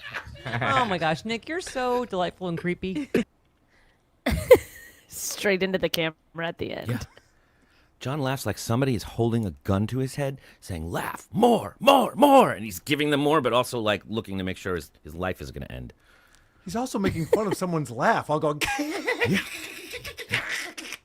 what are you doing right now? The irony The here. audacity. The audacity. That's a better word. I agree. Jessica, you've been a delight. I'm so glad you came Thank on you the so show much for today. having me. This Hell was yeah. fun. It's a fun walk down memory lane. Fun, horrifying peek back at my time on Happy Hour. Jessica, you have just entered the Dabbleverse. You familiar with the Dabbleverse? I'm going to pretend I am. You don't have to be. In fact, it's better if you're not. Yeah, actually, pretend you're not. It's going to go much better. Yeah. And you might Okay, be, thank you God. might be you might be exiting the Dabbleverse immediately. And for your own good. As well. But yes, there's a whole subsection of the internet that's opened up that just talks about stuttering John Melendez and what Wow. a boob he is. I mean, what are we doing, guys? We got to move on. Nope. Never. I'll never let go. Not when we have these old Stephanie Miller episodes. There's Definitely too much not. content. Where can Well, people find you? What do you got coming up? You can find me on any of the social media sites at JMS Comedy. I have a special called Hi Y'all. It's linked in all of my bios. And come see me live on the road. If you join that site that's linked in my bio to watch my special, you put in your zip code to join, and then I can see on a little heat map where people want to see me. And if you're a fan of comedy, I can't stress this enough. Go see it live, even if it's not me. Live comedy is the best comedy. I shouldn't say that on a podcast, probably. No, I totally agree. Actually, we're pretty closely associated with Comedy at the Carlson here in Rochester, New York. And we try to bring the comedians on whenever they're coming in through town. Oh, and great. Have them over to the studio. So I totally agree. We go out to comedy all the time. And I'm coming to see you, I think, the Long Beach date, August 13th. Oh, 14th. 14th. Don't That's go the wrong day. It'll be a weird burlesque show or something. I can't guarantee your safety. I'm camping out, so I'll be there all John's there doing burlesque. Gun to his head. Well, thank you for having me. Honored to be part of the Dabbleverse. As you should be. Thank you so much. At JMS Comedy. Go support Jessica, see where she's going to be at, and watch her special. Thank you. Thank you. Thanks for being here. Thanks for having me. Thanks, guys. Jessica Michelle Singleton, everyone. Outstanding. Unbelievable. What, do we have a booker on this show now or something? What are we, Stephanie Miller's happy hour? Next week is Glazell. We should get Glazell. That would be very funny. Let's see what's going on in the super tip system real quick. And then we have a lot to catch up on. Yeah. Biggest problem. There's a crazy back and forth between Dick and Vito. SimpCast, Adam Bush, my buddy Adam Bush was on SimpCast. And we had KarmicX, we got MLC, update, Kevin Brennan versus Ashley Cummings. Opie talking about Howard Stern. We got some steel toe stuff where we're going to really expose this asshole for what a fucking gaslighting motherfucker he is. But first, let's hear some messages. PBRs don't get BJs. But if I learned anything from James Bond, martinis will get you laid 1,000 times over. What about a PBR with a PBJ? Just saying. That's a good night. It's not a bad time, honestly. Jessica, would you F me now that I've got a teaching license and a third hemorrhoid? Yeah. I did explain to her when we played the bloody ass song to enter into that segment, but I figured I'll give John a chance someday in the future. Yeah, what a way to come on the show. Good point. Take it away, Adam. Diablo Sandwich. Good news. E-Rock. They fired Brendan Fraser from the Whale 2 Electric Boogaloo. Call your agent. God damn, we did that one twice. I'm so Kevy Donadada. Thank you so much. He's not tenacious. He's a moron who knows no social cues. Props to Jessica. She nailed him, and it was glorious. Agreed. Kevy. That's why we had her on. Queefers Aaron's butt stomach. Jess, be careful in the DV. Hashtag DeVitoed. Hashtag Chad's a fag. Okay. I haven't seen that hashtag before, but I'll start researching it. New one? Yep. Fun. Okay. He's a member for 2 months. Voss also has a show at Content House with Chrissy that weekend. Not just Landau. Just saying. Would attend myself if it weren't so dang far. That's true. Rich Voss's comedy show is right after Who Are These Podcasts? So you should come down for that. He's a great comic. I got a keg puzzy. Adam, do you still not know who the Couch Tapper is? I know who Jake Tapper is. That's a good point. Brewster is a member for 24 months. Why would Lars Ulrich, the drummer, throw a guitar pick? He didn't. He had nothing to do with that story. It's so stupid. Didn't make any sense why that caller would get through and talk about that. I spent some time in a room with Lars Ulrich once, and that was the only time I thought I was actually confronted with evil. That guy is a dark individual. Really? Yeah. I saw him spit on a bunch of fans and then look at them and go, yeah, you like that. Lick it up. You like that. And it wasn't in like a rock and roll way. It was in like a King Joffrey kind of way. It was like a real... Whoa. Yeah, I'd never felt that. Thank God he's not a good drummer or I would feel bad about what I just said. What's up? Who's the comic? I had his Jim Brewer tells a story about hanging out with Lars. Oh, what does he say? I think he told it on Opie and Anthony or maybe Howard Stern. But he tells this story about what a crazy wild night he had with Lars. Lars is just like, come on, man, we're going to party. And it's just like nonstop. Like, let's go. And I would much rather hear that side of Lars where he's a garbage human to his fans. Very dark. Wow. Very dark. Like he spilled beer all over them, was throwing stuff at him. It's the only reason I thought the guitar pick might be possible. But I was just like, wow, he's not like doing a bit. He really is disgusted by them and how much they like him. I always think of Metallica as like the bubblegum pop metal band, you know? Yeah, he's an as far art as guy. metal He bands loves go. Lars loves investing in art. That's his thing. He's like a rich kid from a prominent family. He's not like a, you know. Think They about made the lyrics he Black writes. Album. It had like 5 #1 hits on it. It's good This songs. is a real metal band we're talking about. What's They going also on? write my death styles the same as my lifestyle. Like that's a lyric they wrote together as a band. Huh. I don't know what to believe anymore. Producer Gotta be Chris, can you tell me what to believe anymore? I keep hope quit alive, them Chris. after Master of Puppets, so I cannot comment on Metallica. That is their best album. Okay. Let's talk about biggest problem in the universe. So, first off, I'll make this announcement real quick because we're going to watch Dick Masterson and Vito Gesualdi. Both guys have been on this show. I've done their show before. We're all friendly. We all cross promote.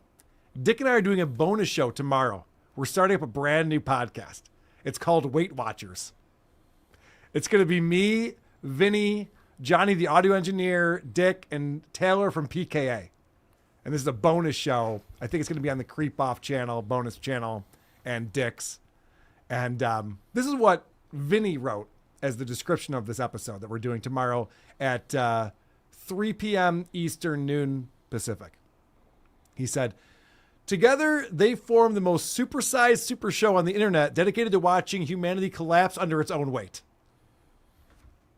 So if you've ever seen the segment Fat Watch on The Dick Show, it might give you a clue as to what Weight Watchers episode 1 is going to be about. Of course, when we were live in Boston, we got into this kind of material as well.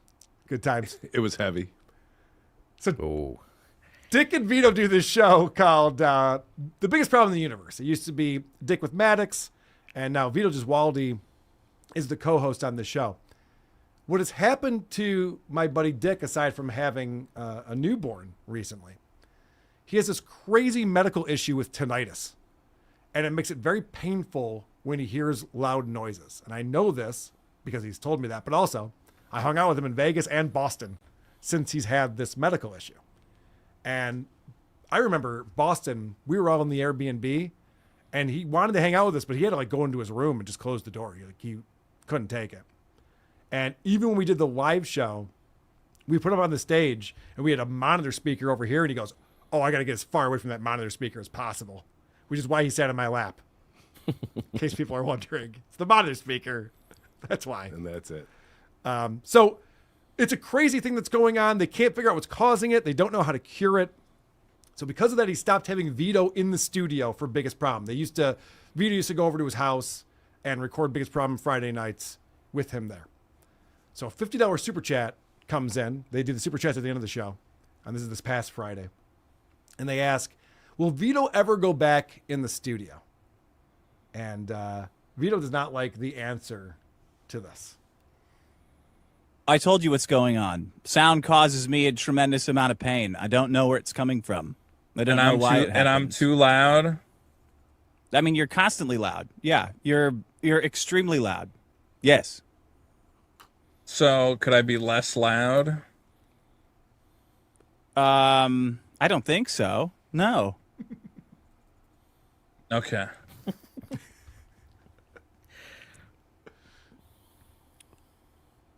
Okay. That's fine. No, it's not fine because you started this by saying, okay, whatever. Like you don't believe me. I don't.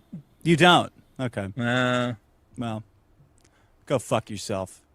So Dick does not like being called a liar here. And I think in Vito's mind, he thinks there's something else going on. Dick doesn't like him anymore, which is probably true. We're going to get into that. But also, there's a newborn in the house. Maybe 80s girl doesn't want Vito coming over with the baby there. I don't know. There's a lot of speculation. I'm sure that's what's going through Vito's mind in all of this. So Dick's just trying to get through the super chats. He's reading through them, and Vito can't let this go. He interrupts Dick. So sad that Joey Swole quit so he won't get his fitness pandering videos for a whole week. I know. It's so bad that he quit. Jav City for 2, stop doing the I'm not trying laugh, to be Vito. I'm not trying to be a dick, all right? I just don't know what's going on.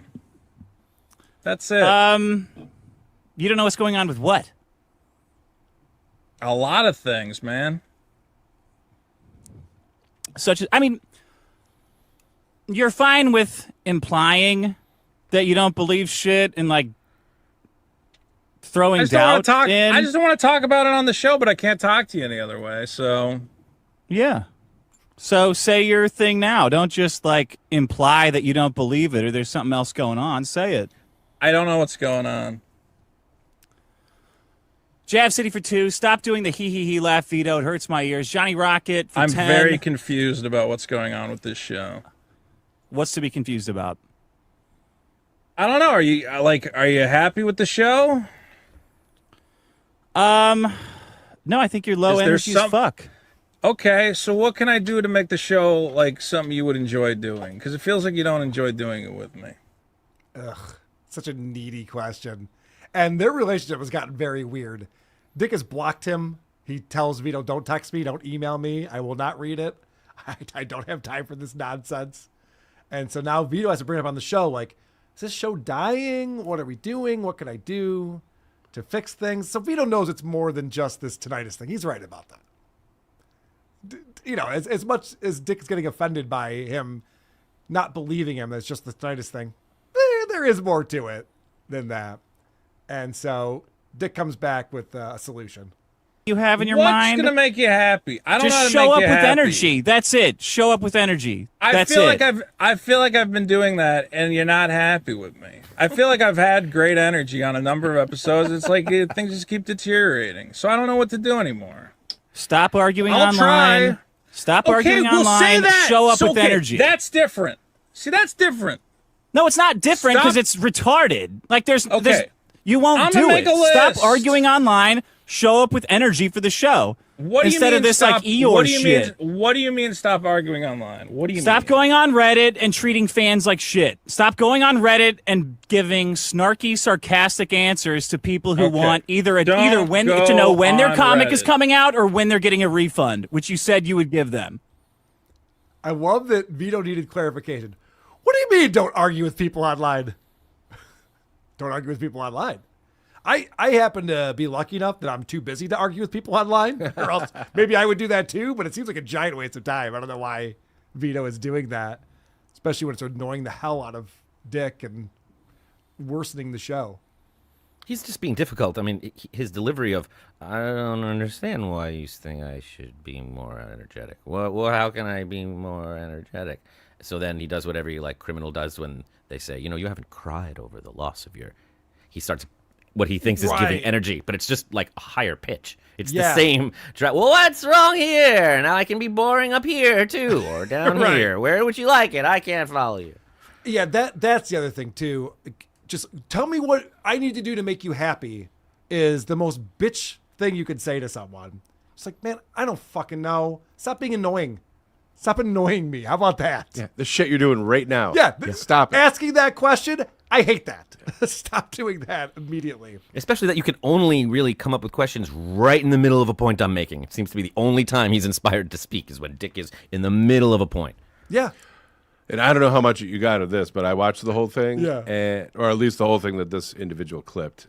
Which is an hour long. Yes. It's a lot. And that's all Vito says is, I don't understand. I don't get it. Right. He says it about 100 fucking times. This is the next clip that I have. He wants to know why. What am I arguing about? What do you mean?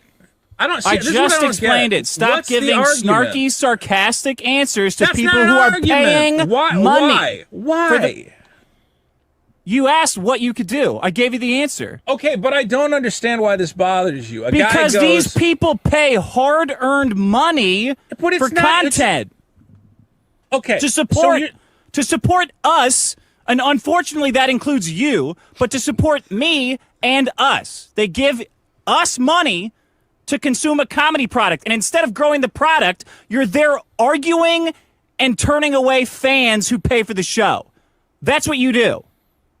You find people who are paying you money, Is this about and the you treat comic them like book? shit. Who am I giving shit who's paying money for the show? Vito, go read why people canceled the Patreon. And it's, I'm sick of Vito's shit. He knows what he's doing. I'll come back when he's done doing this shit. He knows what he's doing. There's tons of people. There's tons of people fucking who confused, dude. I don't understand what's I don't know going how on. else to say this to you. Stop treating paying customers like shit. Can you dumb it down? I'm not following. I know. I also had a falling out with Vito over Hackamania. He quit for a minute and then came back, and then I explained to him why that was fucked up, and he's like, I don't understand. I don't know what you mean. It's like, then why are we talking? I mean, if I can't explain something to you reasonably, then I'm wasting my time. And this is where Dick's at with him as well. What he's talking about here is Vito raised $30,000 a few years ago for this comic book Super Killer that he's going to be producing. And if you remember, we played on this show, he cried when he found out he raised $30,000 through Indiegogo to do this comic book. It still hasn't come out. Oh. He cannot get this thing done. So now people are like, Vito, what the fuck? I gave you all this money. This is part of the falling out he has with Mint and Riley. They supported it. And they promoted the hell of it on this show. Biggest problem in the universe. And that's where a lot of the support came from is because they know Vito from this show. And so Dick's point is you're fucking over the fans. They're supporting us through Patreon or YouTube or Super Chats, but they're also giving you money for your comic book, and you telling them to fuck off is not good. I'm not following. I'm sorry. Carl, can you explain it another way? I'm telling you, the people who supported Vito for his dumb comic book are the same people who support this show. And that's what Dick's trying to explain to him, and Vito's just not picking up on that. And so this is just Vito just not getting it. You shouldn't say anything. Why does it bother you that I do? Like, why does it matter? It's my fucking life. I won't do it. Okay, now that you're explaining to me that it really bothers you, okay. Yeah. But, like, I'm not policing. Yeah, but it's not okay because you're not going to do it. You're not going to do any of these things that you say you're going to do. Just like you sat in the fucking Discord. People on Twitter all the time. I get messages from them and they go, I've been a long time fan of the show. I can't believe Dick would block me. Do you think I tell them, I'll talk to him. I can't believe you're a paying customer. He's got to respect you more. I go, yeah, well, I don't control Dick's fucking block list and take it up with him. I'm not policing your internet behavior. But everything I do, you fucking catalog it and you pitch a fit about it. I don't get it. What's the difference? Hey, shithead, did I ask you how I could make your experience better? But I don't. Okay. Did I ask you how I could change my behavior to make your experience better? So Vito, the way this conversation started was like, tell me what I need to do so that you're not mad at me anymore. And he goes, well, stop fucking with people on the internet. He goes, you fuck with people on the internet too. It's like that, you idiot. You're not understanding this. Officer, you drove 90 to pull me over. Right. Oh my God. If you don't want me going 90 to 40, I won't, okay? Yeah, why are you going 90 to 40? You started it. Also, Dick blocking people is very different than this guy arguing with people over refunds for money they invested in a product that isn't done and never will be. It's insane. If you don't understand this, he's arguing with it. Am I mistaken that this is Dick's show? He's the host, and this is his... They're co-hosts. They're equal 50-50 partners. Okay. Dick actually made that clear when Vito had his meltdown a couple of years ago, where Dick was just like, fine, we'll put it in writing, 50-50 co-hosts, all right? The show doesn't go on without either of us. So Dick made a commitment to Vito. I think he's having buyer's remorse. Adam looks dumbfounded. Yeah, it's... Wow.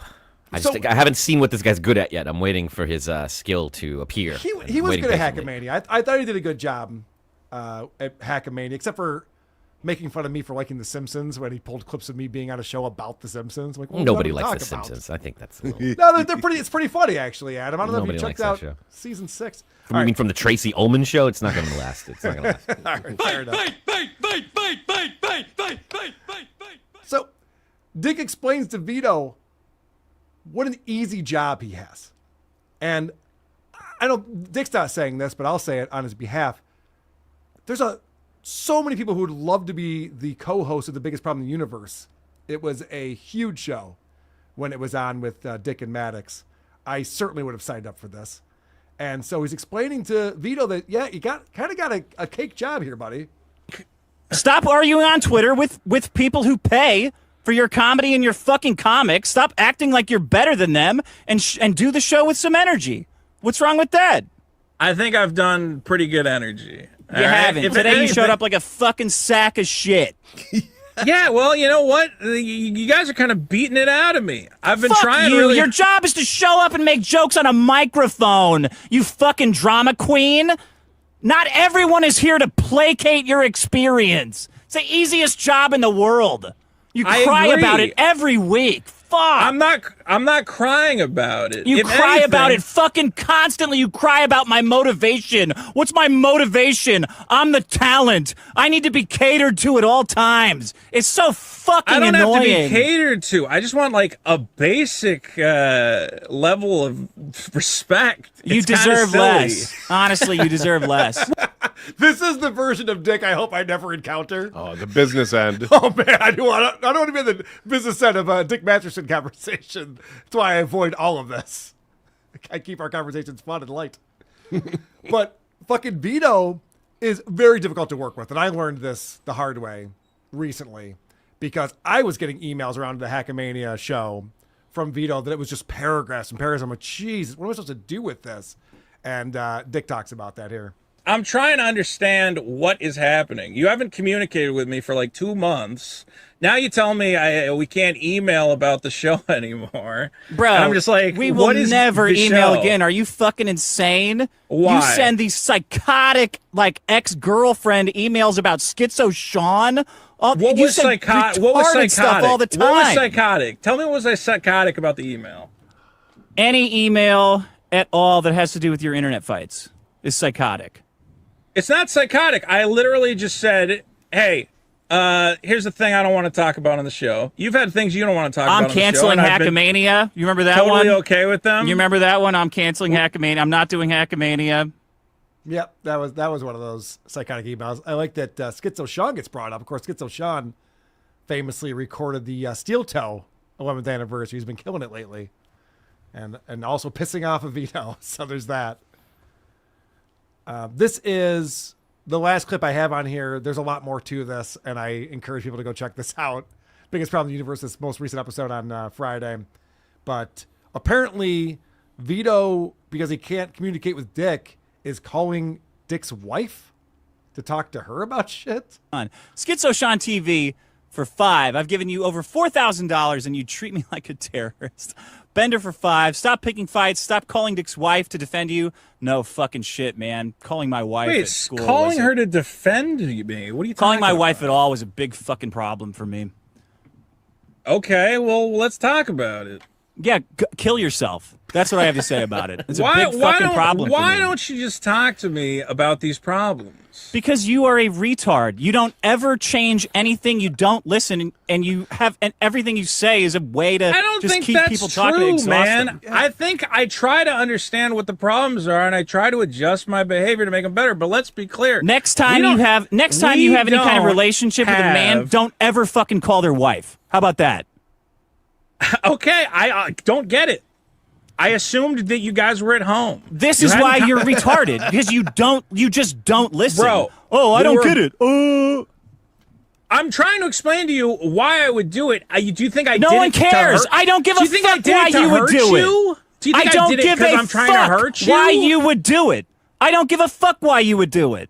I Don't ever wanted to do know- it.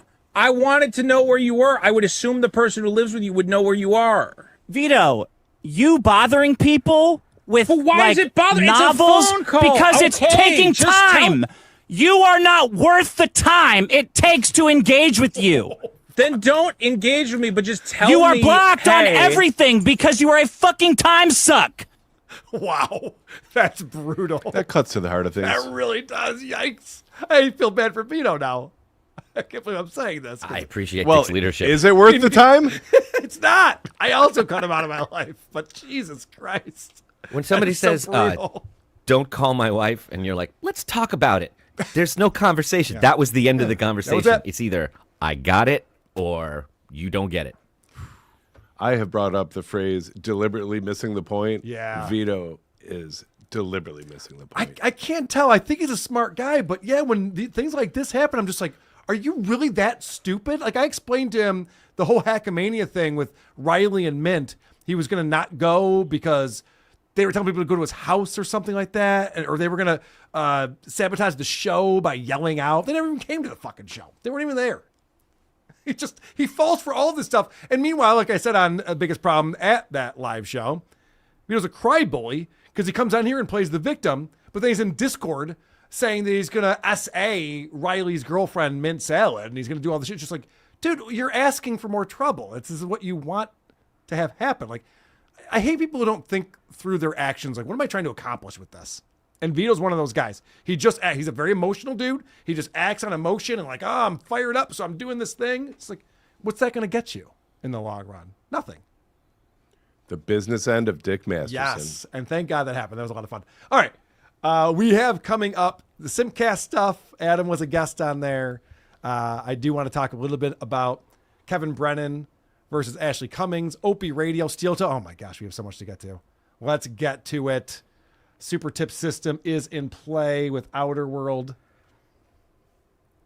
Do you guys think Stephanie is aware of and trying to leverage the Dabbleverse for the updoots? No, I don't. What's an updoot? I don't know. A widget? I don't know. I don't know what that is. Go ahead. Adam. Anonymous coming in. KB offering money to beat up Carl is messed up. He said 3,000. Damn, sorry, Carl. Nothing personal. Daddy needs a new 4K TV. Yep, See, I get it, man. I get it. I was texting with Gino the other day. He apparently was not aware of this offer of $3,000 to punch me out. So I made him aware of that.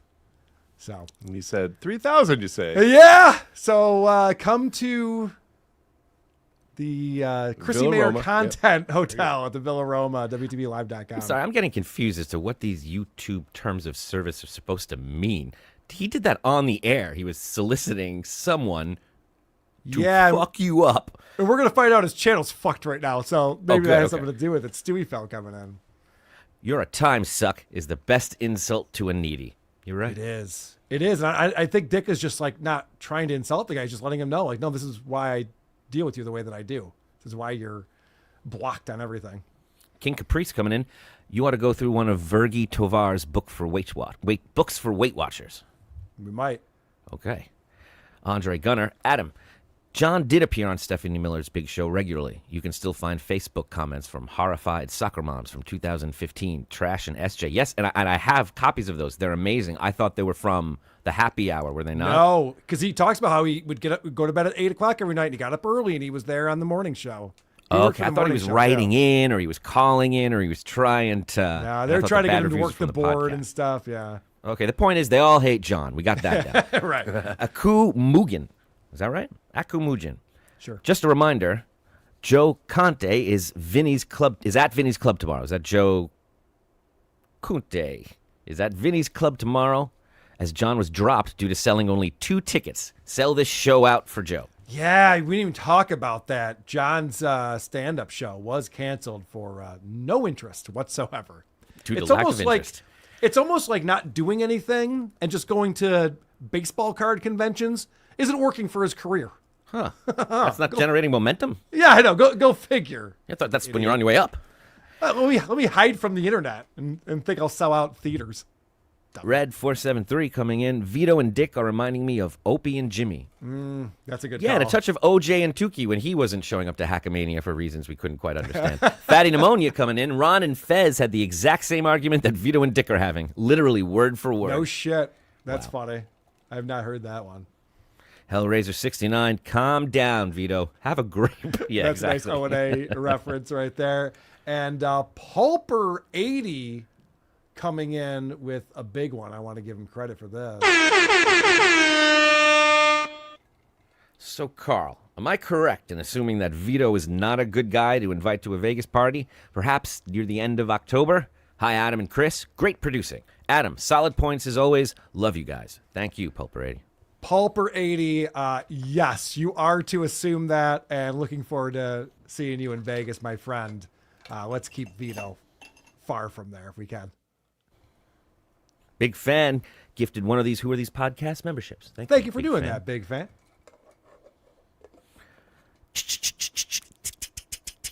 Hi, Adam and Chris. Hello, Carl. Where is the Chip Super Tip, you club-footed tard? Oh, yeah, we got to get Chip. You're right. That is on my to-do list. God damn it. That's a good call. I, too, like to time suck.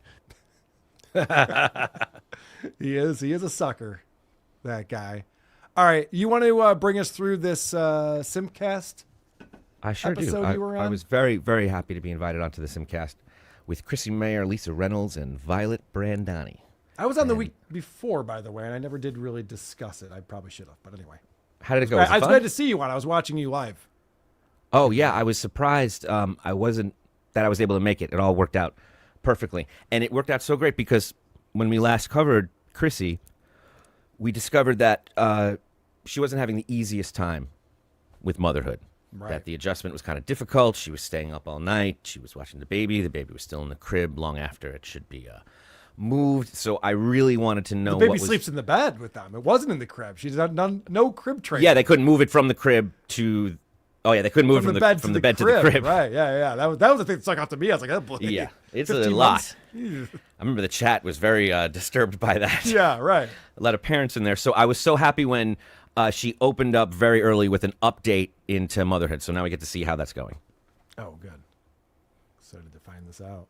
Yeah, no, it's exactly what I was looking Because for. the baby is sick.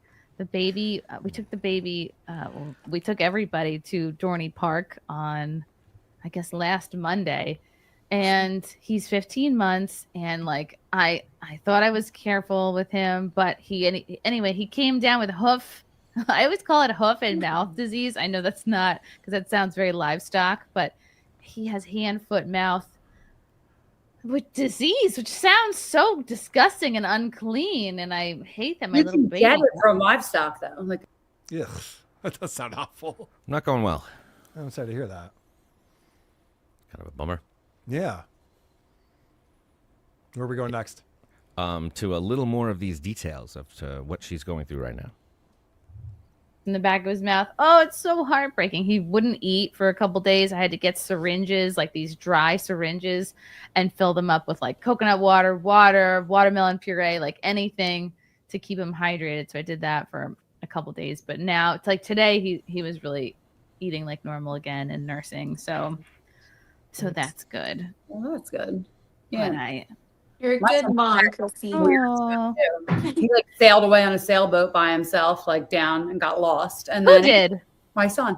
Like he's in like the sailing camp, and I get this phone call and from these people, and they're like, "We have your son, and he's on a dock and he's scared." And I'm like, "Do you want me to come get him?" And I'm thinking like he's with the camp people. No. He sailed 15 blocks down in a sailboat by himself. And Whoa. How old is he? 8. Oh boy. Whoa. Oh my. Well. Okay. I don't know if this is a support group I want to be a part of here. They were like, "You're a good mom. It's all fine. It's all fine." Yeah. My kid's on a sailboat, by himself. I don't know where. They're like, "Do you want to pick him up?" I said, "Sure." Oh no. Now he's having fun. Okay. Okay. And I don't want to dwell on, a mother with a sick kid. There's nothing inherently funny about that. Surprised you pulled the clip, to be honest. I was too, but I just wanted to give us an update. Okay. And I know how much we love segues here, and just purely for the sake of the segue and how masterfully she handles this, I want you to watch her switch from one topic to the other here. So I hope he gets better. He oh my God, like 2 nights ago he was up from, he usually falls asleep around like 8ish, and he was screaming till like 2:30.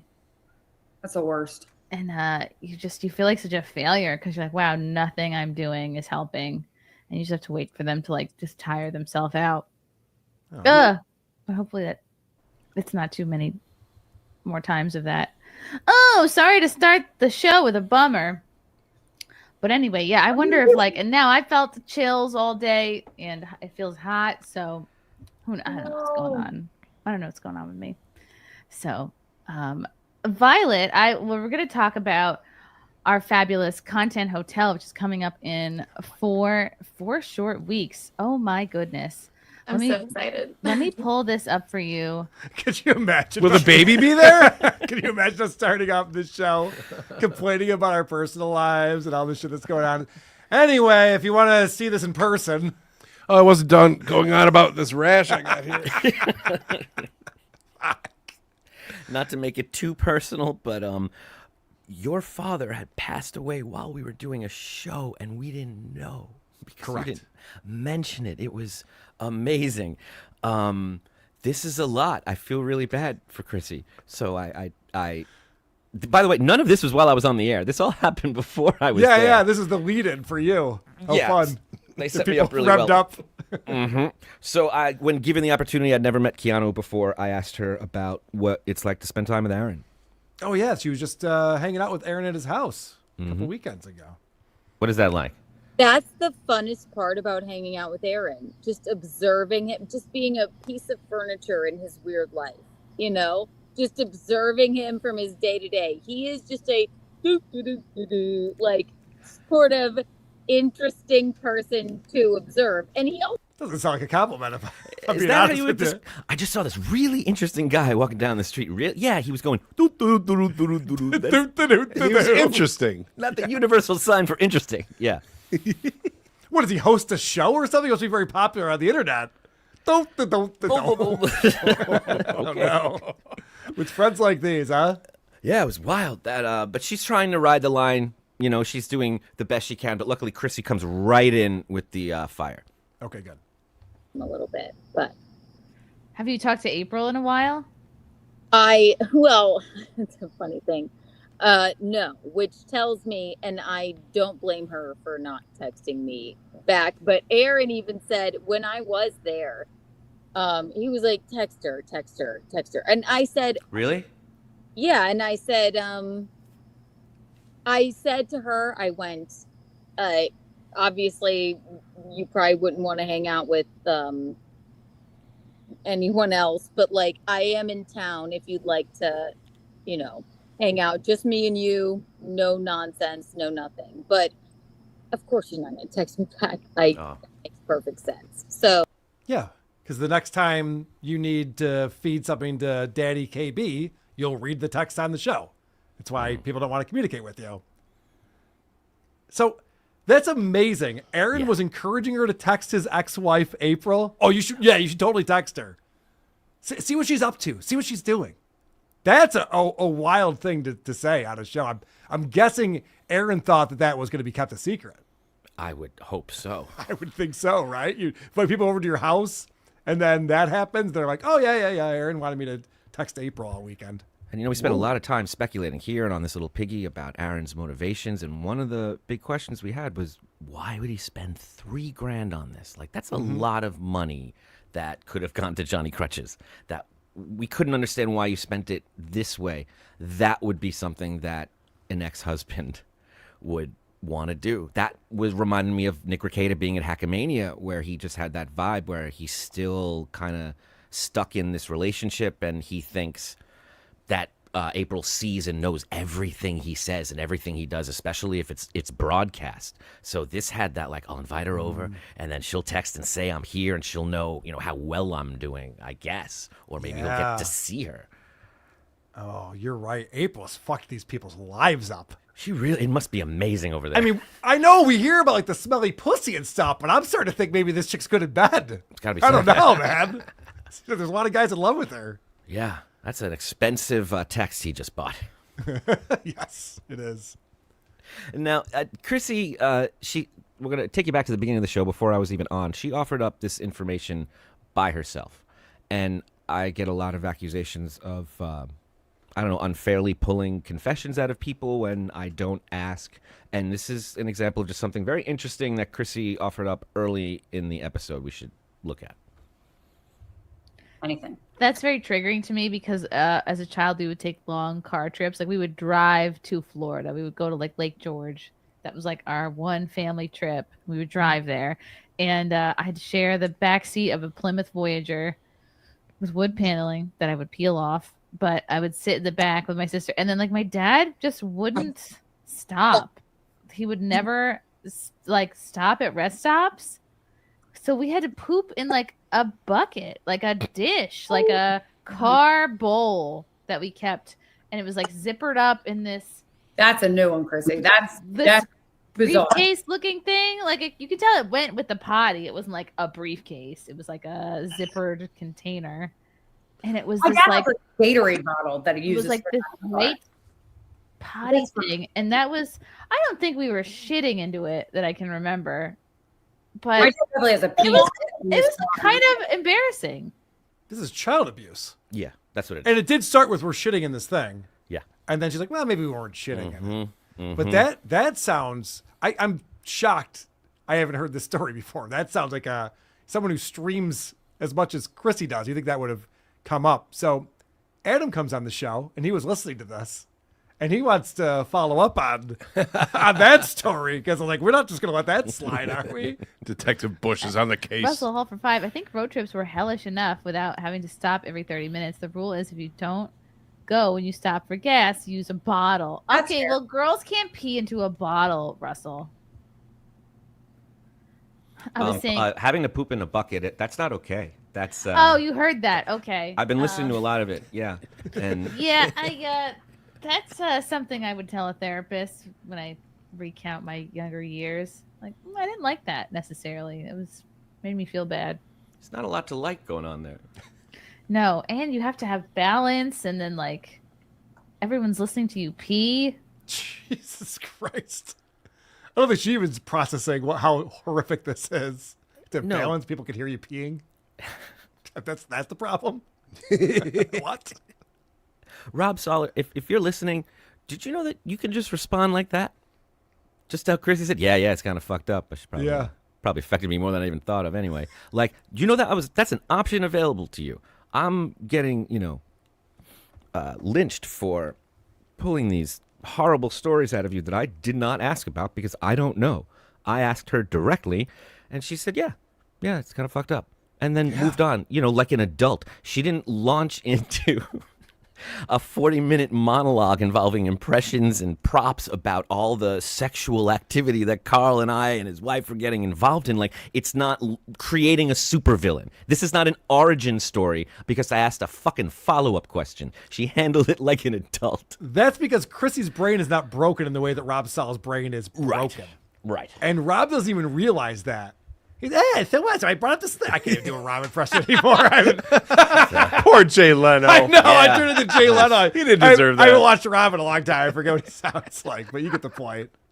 He loses his mind. Well, there's another guy similar to Rob Saul who also gets distracted by your chats and also makes up these whimsical tales about our relationship for some reason. It's amazing how many of these guys, when they see you around, they think of me immediately. Like they just associate you with me and have to create these. It's the worst decision I ever made.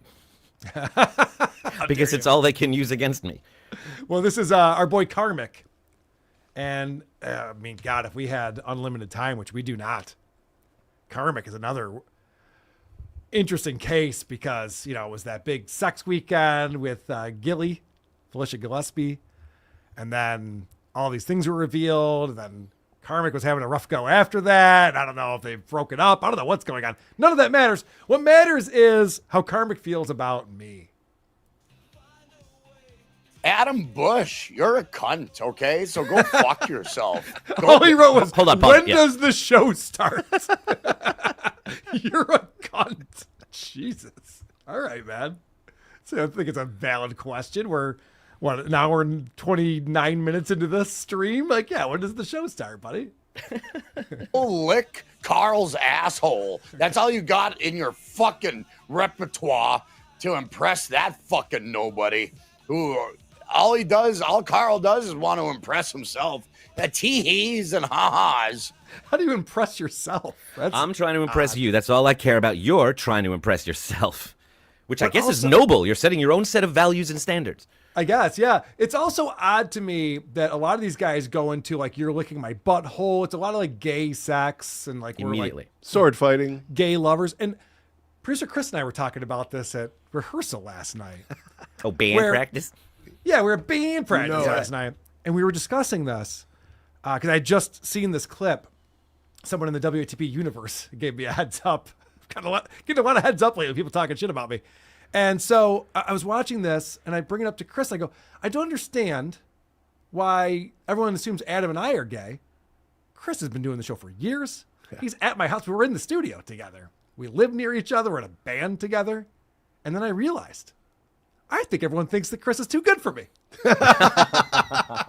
I'm very offended by this. Why aren't Chris and I hooking up? What the fuck? We'll talk after the show. It's not cool, man. It's all. I I think the joke they're implying is that Chris gives off a very different energy than me, and that I bring a specific kind of energy to to that might that belay must be that it. sort of thing. But if I do, then I don't know what the hell this He's a real- KarmicX thing is. He's a real pussy hound. That Oh, yeah. producer Chris. Yeah. You want to talk about it? How many girls you sleep with in the last month? Stop it. Blushing. So stay with that shit. That's where you belong. In bare basic nerdyville with Carl and his mom wife. You should be ashamed to even work with people like that. Right. You should be ashamed. Take that. The guy who spent a weekend with Felicia in a hotel room in Minneapolis. It's like, hey, what are you doing being on a successful show that has a lot of viewers? What's that all about? Getting it up? What's it like? Yeah, what's that about? What are you ejaculating with girls? What's going on over there? I gave her a foot rub. Fucking idiot. And what's your view on Shuli, Adam Bush? I thought you wanted him out of there. A second ago, he's like, get the fuck out of here, Adam. He's like, by the way, since you're here. Yeah. Before you go. Yeah, give him some info on Shuley. But every time. Yeah, every time it's like, oh yeah, Shuley. So weird. That's another guy. Don't give that motherfucker leeway. If you do, we're ending this conversation. What? I like that.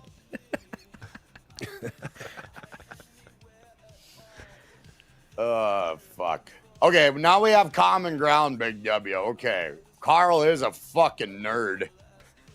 Douche, nozzle, piece of shit.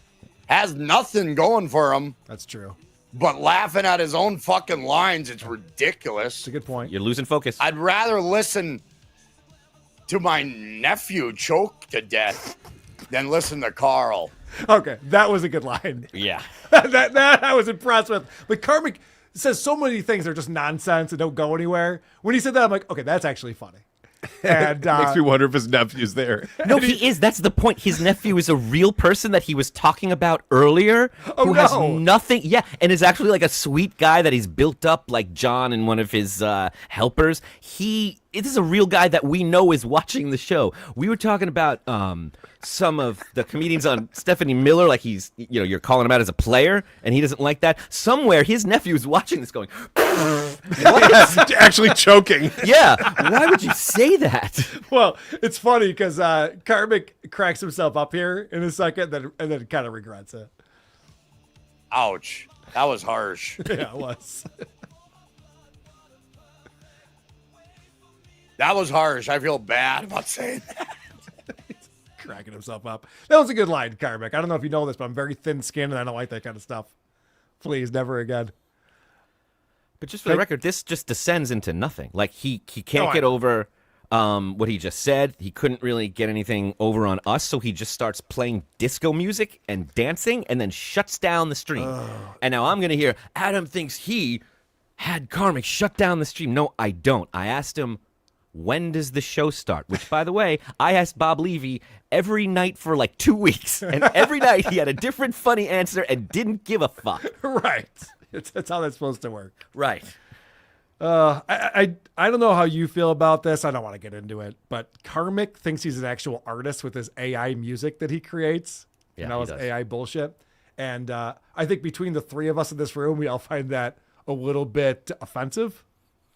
Okay, just throw that out there. If it was, I would even give him a pass if it was interesting. Like, I just can't deny that this little piggy has a great theme song. It's the one outlier of all this AI music, but the music he likes is Cher 96. Like, that's so bad. Yes. It's awful. And the worst part about this guy is that he doesn't know what "but I digress" means. It doesn't mean anyway, which is what you think it means and how you use it. But I digress means I've gone off on a tangent and now I'm bringing it back to the main topic. It's the thing you say pretty much every 30 seconds and you have no fucking idea what it means. And there is no main topic. There's nothing. That's the problem. There's nothing. Yeah.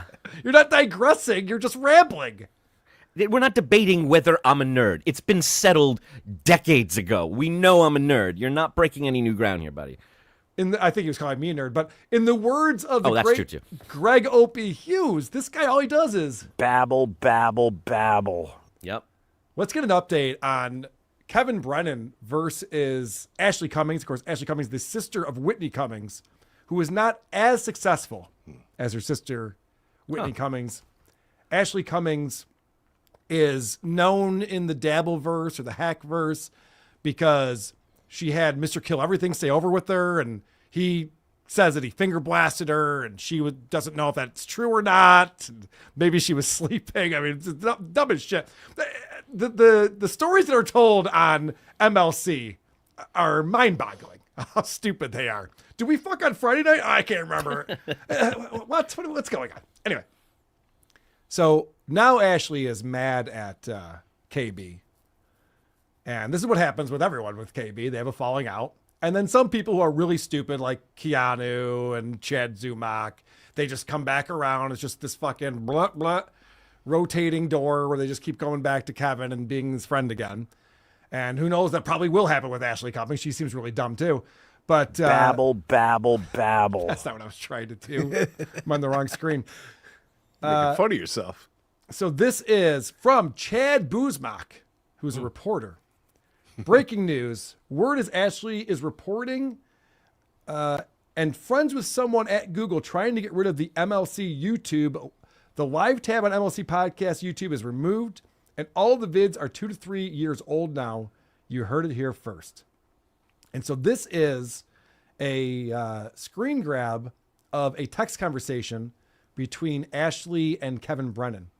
And Kevin's a sweet guy to text with. Are you going to show them to your cunt sister? Did she fuck the guys that started Google? That's what she's known for, being a Hollywood whore. You need to breathe, you pathetic loser.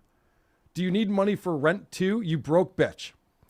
That's what our buddy Kevin is sending to Ashley. Wow. And Ashley responds with, yes, and Google, plot twist, Larry is my friend, referring to Larry Page, one of the co-founders of Google.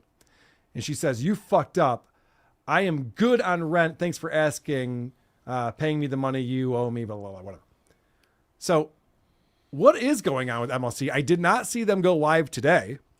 I checked before we did the show to see if, usually Kevin's on at 4:30. If you go to their page, oh, he's on live now. Oh, good for him. Well, that's good news. The live tab is back. All right. Crisis averted, everybody. Maybe Kevin took down his live tab to fuck with everyone and took down some videos in order to get people talking. But Ashley was on Jake Hudson's show today and explaining that it is war. She is going to take Kevin down. So we shall see what happens with that. Is Ashley a powerful enemy or another rube that's entered the Dabbleverse unknowing of what goes on around here? It's like when Aaron had to do some damage control and he could pick any of the DV shows he wanted, and he chose Ray DeVito because he wanted no pushback at all. And somebody thought he could boss around. Yep. Precisely. We got Opie radio stuff coming up. Opie talking about the Howard Stern stuff and also the reward that he received for saving a life. And then Steel Toe. I'm really excited to talk about the Steel Toe stuff because Aaron was going off on me this week and I brought receipts. Oh. So we're gonna show those receipts. He doesn't like those. He hates receipts. He doesn't like the clip. He doesn't like the receipts. Also, another round of Is It Gay with our review girl, Megan, is coming up momentarily. But first, we do have supertip.gg/WATP, which is a great way to interrupt the show today, like What Not Chaser is doing. Canoe is a hogged-out gash with a prepubescent boy's body and a gay husband. I won't stand by when you talk about Gina like that. Next year, Aaron should spend that $3,000 on a cripple fight between Quadfather and Johnny Crutches for his anniversary. That's a good idea. It is.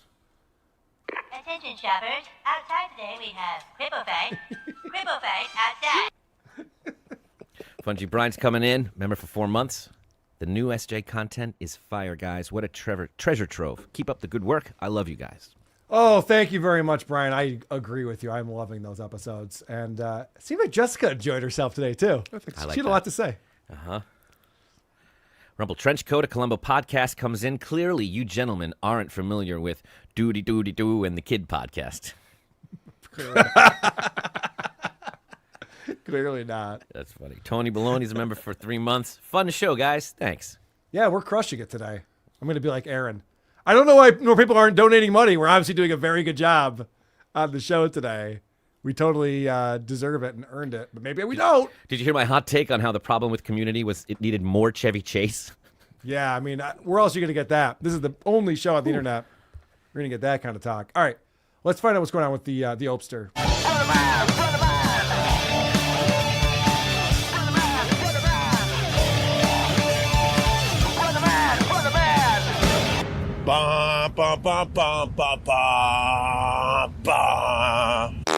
Opie took to his stream this morning and talked about this new news about Howard Stern. Of course, we had E-Rock on earlier in the show, and E-Rock really spelled it out that there really is no new news. It was just The Sun, a tabloid in the UK, writing a story about things that Howard talks about on his show and trying to turn that into a story about not getting renewed. Now, the reason why it's making the rounds, though, is because it's very believable. that Sirius would not be re-signing Howard at $100 million a year anymore. Definitely is not worth that amount of money. And the Opster comes on and talks about his take on this. Maybe I should have gave Who the Man to Howard Stern. What a career this Howard Stern had, huh? There's a huge rumor that SiriusXM is not going to renew his 100. Oh, you're jealous. Yeah, I'm jealous. I'm jealous as the kids would say, AF. I'm jealous AF of Howard Stern. Of course I am. I might make $10 today from my deck overlooking the fucking ocean. He makes $100 million a year. How the money have fallen. What a weird way to live your life, to be jealous of others, other grown men. He's making more money than me. I'm jealous. You are? Why? I thought you had this amazing life with all these properties and this family and beautiful wife. You jealous of Howard Stern? He did a Stuttering John there where it started out self-deprecating. I'm only going to make $10. Yeah. But from the deck in the ocean. Don't forget that part. Yeah, Couldn't even do it. He couldn't do it. He tried to make himself look like the little guy, and he couldn't even follow through. Couldn't. But Adam, am I alone in thinking that this is a weird thing to admit, that you're jealous of another adult? He's been comfortable with this for a long time. His obsession and love of Howard is never ending, and it's a blind spot for him where he thinks everyone's on his side about this so he can say whatever he wants. Even after he filmed Howard leaving Sirius and then got in huge trouble for it, he still thinks that was a win for the toe, so to speak. Like he thinks he got one over, not he looked like a stalker fan. Howard's doing way better in life than I ever will.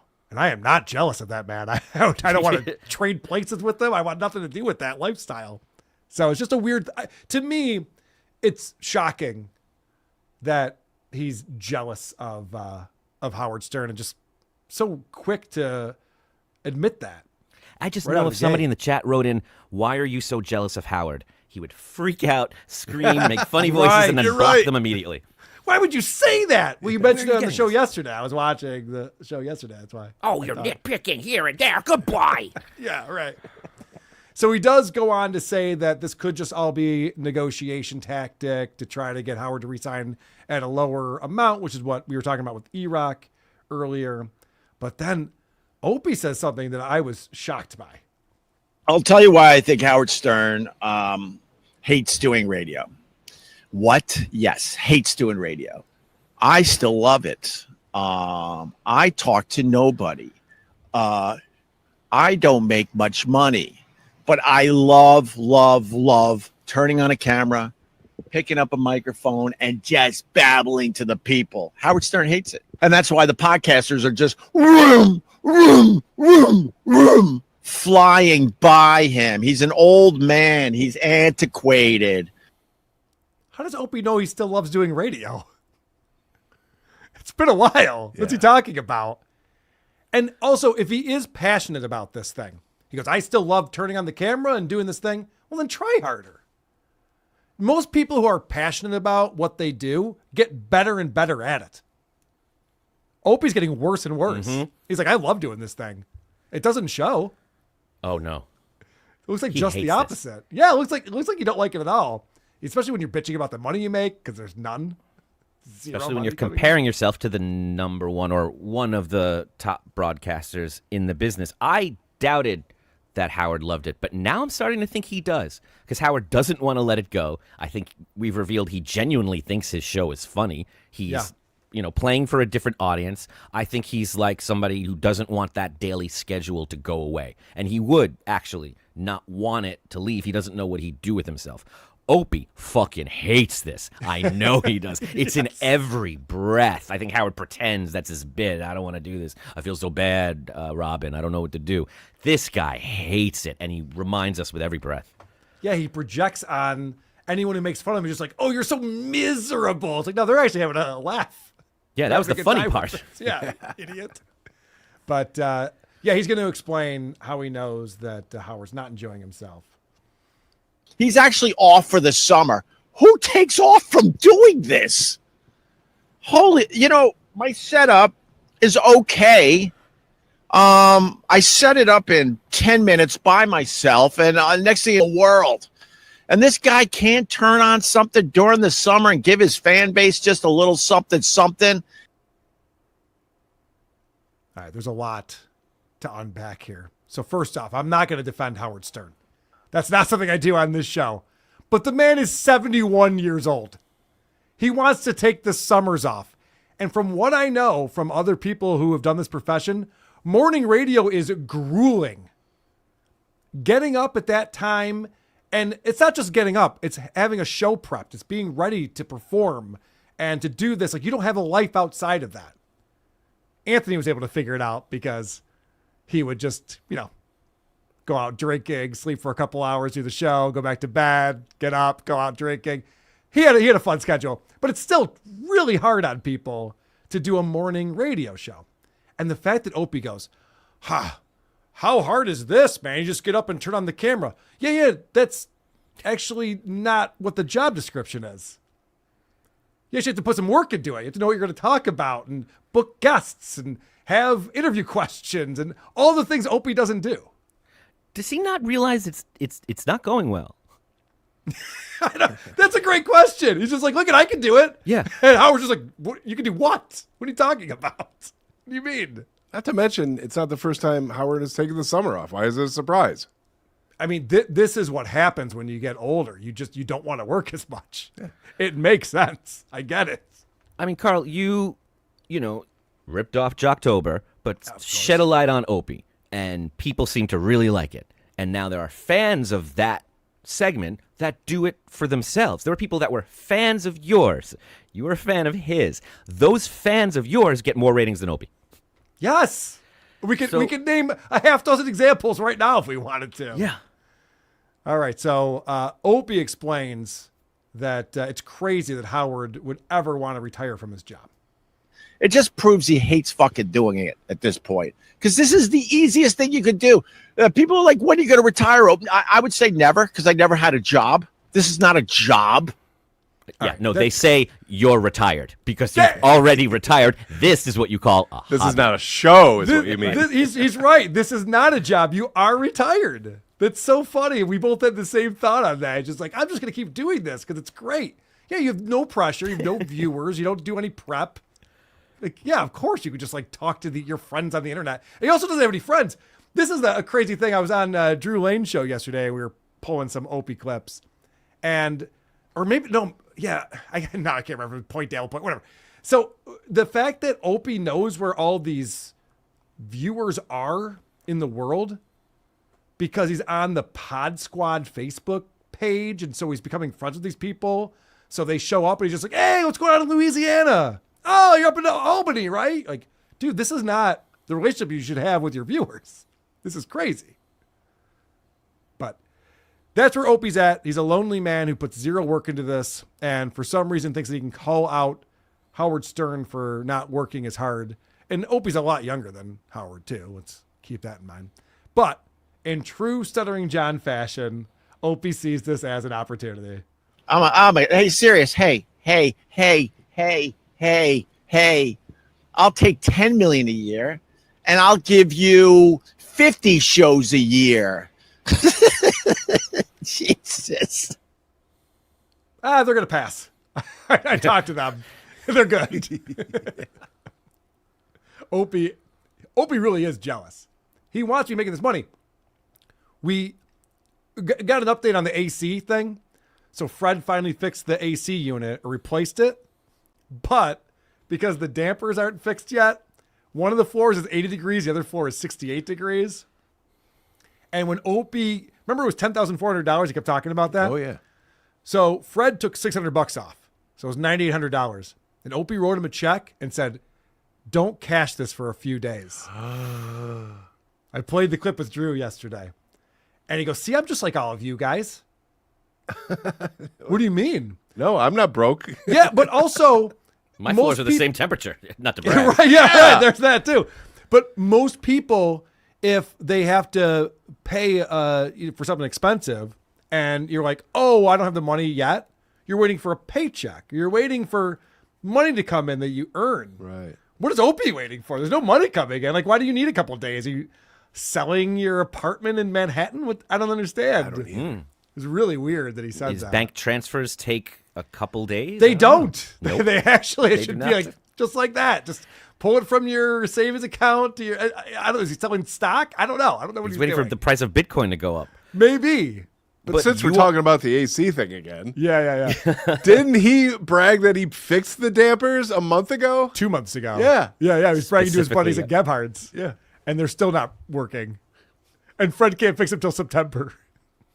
And I'm to believe that his wife and kids are just sitting through this. They're just sleeping, dealing with this, no complaints. Never comes up. There's no way there's a family there. Anyway, I did give a full update on that on Drew's show yesterday. Check out Drew Lane's podcast. You can find him on YouTube. My whole segment's up there. But also if you're on our Patreon or SuperCast, I always put the audio out when I do those segments over there.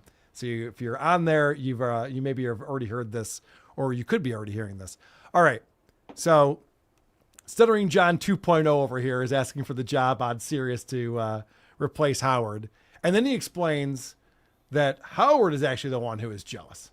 This guy does not like doing it anymore. It's obvious because he doesn't do a lot of shows. He takes the whole summer off, and then he's jealous of all the podcasters like Joe Rogan and Theo Vaughn and the podcasts that SiriusXM have signed for ridiculous money. He's jealous of all that. He's jealous of Andy Cohen, who's now the it girl over there at SiriusXM. He's jealous of all that.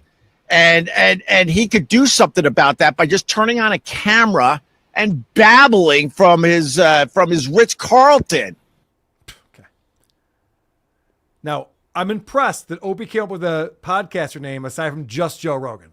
Because whenever Opie talks about podcasts, he's like, Joe Rogan. He actually came up with Theo Vaughn. Well done. But he still doesn't know Smartless or Call Her Daddy, the shows that SiriusXM invested all of this money in, which is the reason why they probably don't have money to pay Howard Stern. He's just completely out of it. And Opie, who used to go head-to-head against Howard Stern, they had this rivalry on the radio, should be following this stuff more than anyone. We had E-Rock on for the first segment. E-Rock is endlessly knowledgeable about all of this stuff and all of the players and what's going on behind the scenes and the tapes team at the Howard Stern show and why he might sell the rights to his old shows. And Opie just sits here and just goes, yeah, Howard's just jealous of Theo Vaughn because he won't turn on his camera. Again with the jealousy thing too. It's like, that's a weird way for multimillionaire adults to live, to being jealous of others. It sounds And it's weird that he implausible. can't mention Call Her Daddy. Like, it's just weird. You were there. They're the number one. It's like if they're not a I don't think he knows tie that. to him. Yeah, if he can't like tie it back to his personal life, or if they seem like they don't know about Opie and Anthony, he doesn't entertain them at all. I don't think he knows who Alex Cooper is.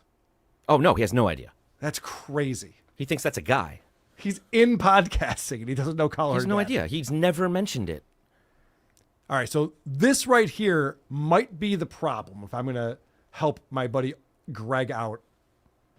It takes nothing to do this. You turn it on. I talk 40 minutes every morning. It's the easiest thing to do in the world. But, the guy takes the whole summer off and then, hey, Robin, he's a complainer. Wow, that What was an wild. That was a asshole. really good impression, though. I thought I was looking at Howard for a second. That was crazy. What an asshole. It takes nothing to do this. You just turn the camera on. He's fucking lost as to what That's it takes you. to put on a successful show. He has no idea. That's just you. Do you know that everyone else doesn't broadcast in the same fashion? Some people No. take notes. Yeah.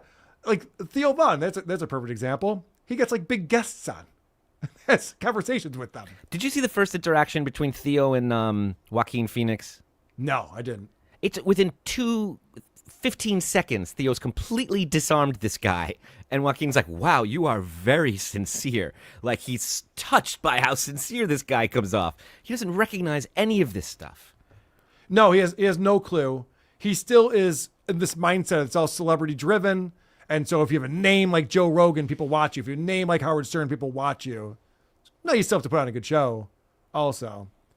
And so now, after he said that, after all of that he just said, what's Howard's problem? He's taking the summer off. He doesn't care anymore. He needs to turn on the microphone and do a show and that will solve all of his problems. And then he makes all of that moot. What else you doing?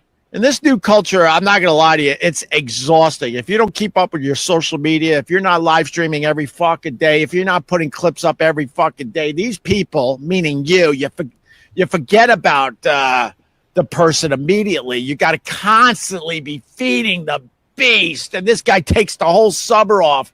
And then he's wondering why Andy Cohen is the it girl at Sirius XM.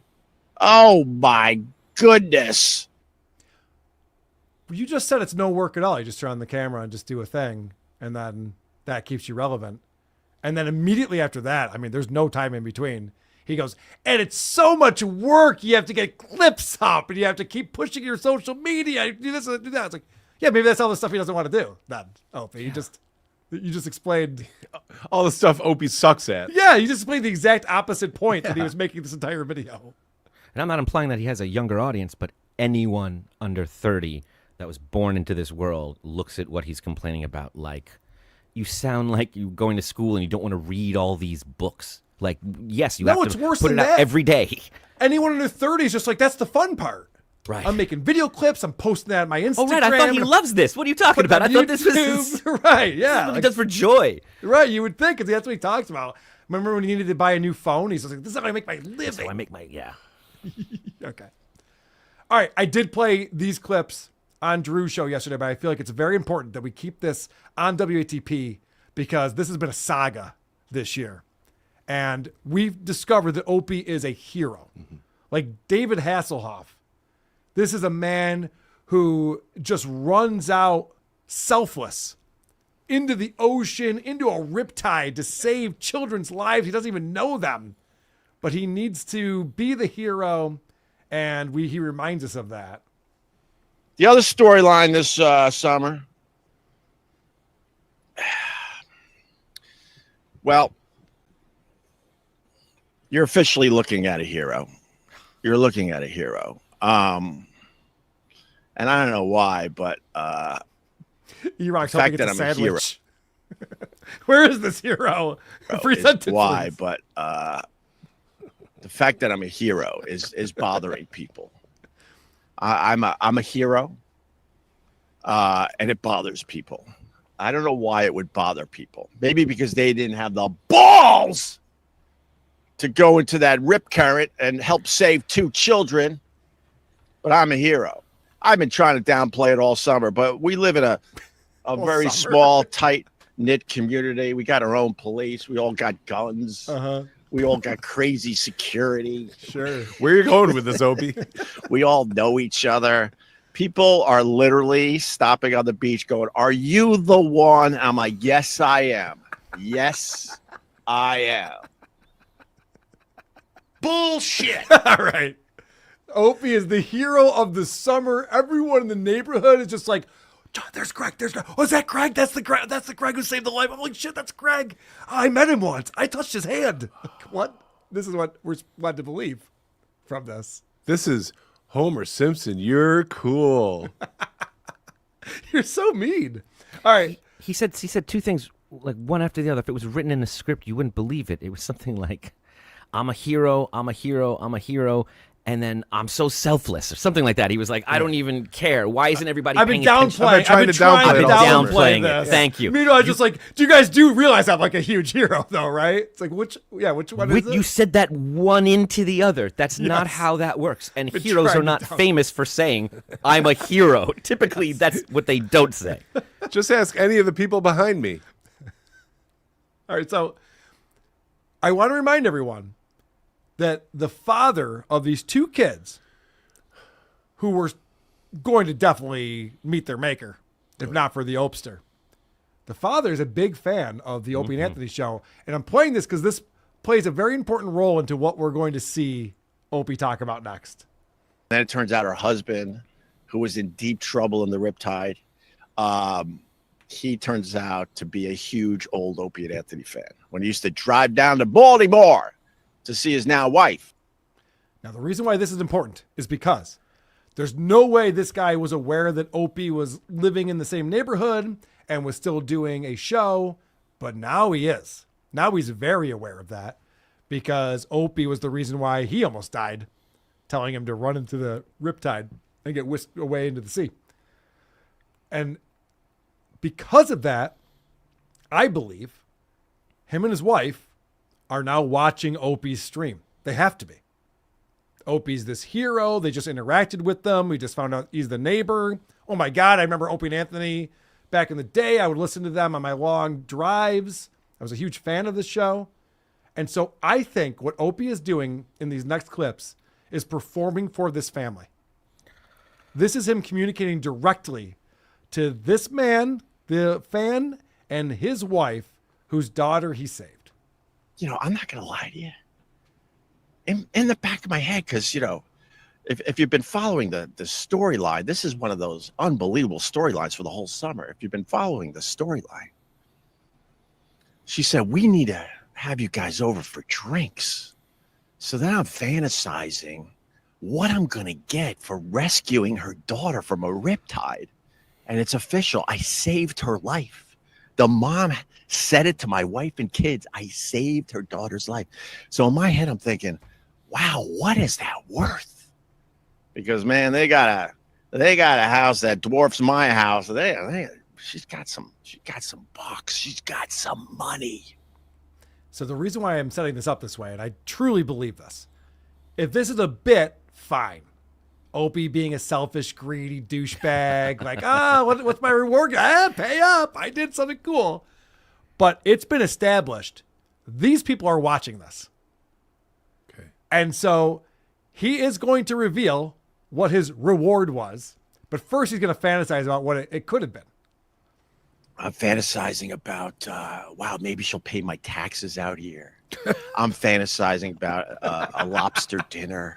There's going to be a lobster dinner in a big metal tin with ice. With all the Joey fixings. C? Who is this guy? Yeah. Is this Fantasies are like crazy? Monopoly cars and like top hats and monocles. What the fuck is that? I know. I'm going to own the railroad. They're going to buy me a shellfish. 2 shellfish. Mashed potatoes? How did you know? It's my favorite. Put some applesauce on there. Like every great hero has been quoted, what's in it for me? Yes, I know. Yeah. This is what's so insane about all of this. So then he tells the story of this grateful mom comes over to his place with the gift basket, and she's going to explain to Greg what an amazing hero he is. Weeks later, I'm a Navy SEAL. In her eyes, I'm a Navy SEAL. So she's babbling and reliving the whole thing. And my wife, at this point, I don't blame her. She's like, "Oh my God," and I'm just soaking it in. What an asshole! Yeah, what an asshole. Even his wife is just like, "All right, stop feeding his fucking ego." He's been bragging about this nonstop ever since. It's a I love gift how when basket. he uses the word babble, it's a living, but when other people use it, it's like, oh, they're babbling on and on. He got shampoo and foot soap. Here's some nail clippers. Take the hint. But thanks for saving my daughter. So, yeah, he can't get enough of this praise. He's loving it. He's lapping it up. This whole segment is actually pretty long. I didn't pull a lot of clips from it because I'm just like, all right, get to the fucking reveal. So finally, we get to the big reveal. What did Opie get as a reward for saving lives? This is what you get for saving someone's daughter. You get not 1, but 2 bottles of bourbon. And I'm not a bourbon drinker. I'm not even really a drinker. Great. Well, that sounds like a really shitty reward then, isn't it? Sounds like you're complaining about it. And yes, if you're going to ask, I did look it up. That bottle is a $100 bottle of bourbon. And he's complaining. And he's complaining about it. Well, these people are loaded, though, Adam. They got all this money. You know, they got a bigger house than he does in the Hamptons. 1 for each kid he saved. It could have just been 1 bottle. There is going to be a second bottle, so let's talk about that. But it's the Van Winkle. The old R.I.P. it says on the bottle. Oh, my God. It's a clue. He doesn't know that the name is Old Rip Van Winkle. He read that as rest in peace. The name is Rip Van Winkle, Opie. Shockingly clueless. This bottle that he claims is Carl Ruiz's favorite when Carl was still with us is an $800 bottle of bourbon. And so Opie sees some value in this. Even though he doesn't drink bourbon, he doesn't really drink, at least this is worth something. You know, he could re-gift it or he could do something with it. There's some value there. He doesn't really drink. He's lived next door to these people for a long time. Maybe he's met them, maybe he hasn't. But they felt, I know what this guy needs. I know what he wants. That's a good point. Let's get him this. I'm thinking maybe they've seen him drunk once or twice out there yelling into his phone on the patio. That's an interesting point because personally, if someone came over with gifts for me, I don't drink bourbon. I'll drink a scotch if anyone's listening, but I don't drink bourbon. So I'd be like, okay, whatever. I'll serve this to people who come over or whatever. It's fine. Yeah. But no, it's I also like a tequila, weird thing. But I do I like not tequila. bring Yeah, sure. 2 high-quality, expensive bottles of liquor to somebody's house without asking if they drink first. Right. That's kind of... It's kind of odd, right? Yeah. Just off the top of my head, yeah. Why give a $100 bottle and an $800 bottle? That's not good gift giving. No. He was gifted a bottle of bourbon going back about 5 years, and he said, I'm not a big bourbon drinker. Mhm. I think that was the first bottle. I think it was bullshit. Oh, wow. You think he's holding on to that? Yeah. To make it seem like they were more appreciative than they actually were? Yep. Well, why would you give two Yeah, bottles of bourbon I know what you mean. so far apart in Right, price? yeah. It doesn't make a lot of sense. Like, here's a shitty bottle of wine, and here's the best wine I have. Yep. Okay, I'll just take that one. Yoink. Well, the guy's a big Opie and Anthony fan. He probably heard that bit on the air and is fucking with him. Maybe. So Opie is completely ungrateful. And again, I stand by the fact that he knows she is going to see this. So there you go. That's what you get if you save someone's daughter. You get 2 really nice bottles of bourbon. And then I was debating in my head, like, well, I mean, this is nice and all, but I don't really drink bourbon. Can you get me something else?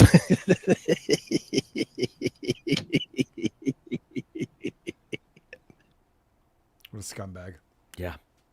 What an absolute piece of shit this man is. You know, saving someone's life should be its own reward. I'm going to throw that out there. That is very true. Not that I'm a lifeguard, but you know what I I love how he's mean. playing all sides of it. He's like, I would never Yeah. say something like that to Mhm. him, but I would to him on the air through Yeah. all of you. Through Absolutely say it. this, that they'll definitely see. And the other conclusion we came to when I was on Drew's show, we were watching not only this saga, but also the AC saga with Fred, is him and Fred have this weird relationship. Fred's like, you mad at me? What's going on? So I know Fred's also watching this stuff too. Like all these people in his life, he's telling them like, yeah, I do a stream every morning. It's on Opie Radio on YouTube. He's inviting them to watch this and he's passive aggressively communicating with them through this stream and acting like, I'm just telling you about my life. No, you're being a prick. It's a real problem. If for some reason I was in the Hamptons and my kid was drowning and Opie was there and offered to save them, I'd be like, we're good. I don't want to have to deal with this. I got other kids. Just let the current do what it may. I'm not dealing with this for the next 6 I'm months. not dealing with you, you fucking prick. I'll make another. All right, we got StutJo stuff coming up. We got another round of Is It Gay with Megan. We got your reviews. We got voicemails. A lot of fun stuff coming up. But first, there's Outer World on superchip.gg/WATP interrupting the show. Go ahead, Adam. I vividly remember thinking Opie was the cool one. Sometime in the late 90s during the K-Rock days. Now he's just a demented beach geisha. That's very accurate. He really is. That is funny. 100 million? That's a lot of simoleons. That is a lot. Stewie felt. Opie is the future, just like Betamax. Right. Got a A point. Rumpled Trenchcoat, a Columbo podcast. Who takes off for the summer? You did, idiot. That's how you lost your morning show to Jim and Sam when you took off all of August. That's such a good Exactly point. right. That's such a Mhm. good point. He was just like, I'm out of here. Let the chips fall where they may. He's like, well, I lost my show. What? That's Yeah. funny. Rumpled Trenchcoat again. I'm not saying I ended my family, but boy, I wish all those heartbeats underneath the floorboards would stop making so much noise. Jesus Christ. You telling me his wife didn't come in while he was doing that or when he was telling her this story? Can you please not shit on our neighbors on your show?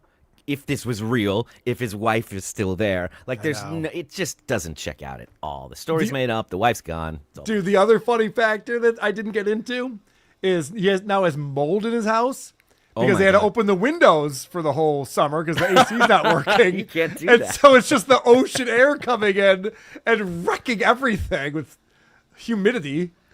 I had a guitar, a very nice acoustic guitar, and when I moved by the water, they told me if you're near the ocean, your guitar's going to warp, and it does, and that's Yes. with air conditioning. So what he's doing is torturous. No one lives with him. That's so funny. Well, the bodies might still be there, but they're no longer with us. Anonymous. Opie will end up like Burt Lancaster in The Swimmer. Not familiar. Are you familiar with that, Adam? You the one said it. No, but that voice is too accurate for comfort. Rumple Trenchcoat's back with the Columbo podcast. Was the thank you gift a tin of popcorn? I swear to God, I reached my hand in it. Looking for the And Ron the waiter says, I did the same thing. Yeah. Big Daddy Dodo. Oh, hello there. Hello, Big Daddy Dodo. Reverend Rage coming in. Adam going to be on PDP Monday, or did Shuli say no? I don't know. We'll find out. The Greater Good comes in. Good show. You should be impressed with yourselves. Never. I think with PDP's on my channel this Monday. Why would Shuli have a say in that? I don't think they understand how it works. Oh, yeah, I probably haven't explained that to everyone. All right. You might have once or twice. I probably have. Let's talk about my boy StutJo. He's talking all sorts of shit lately. Please,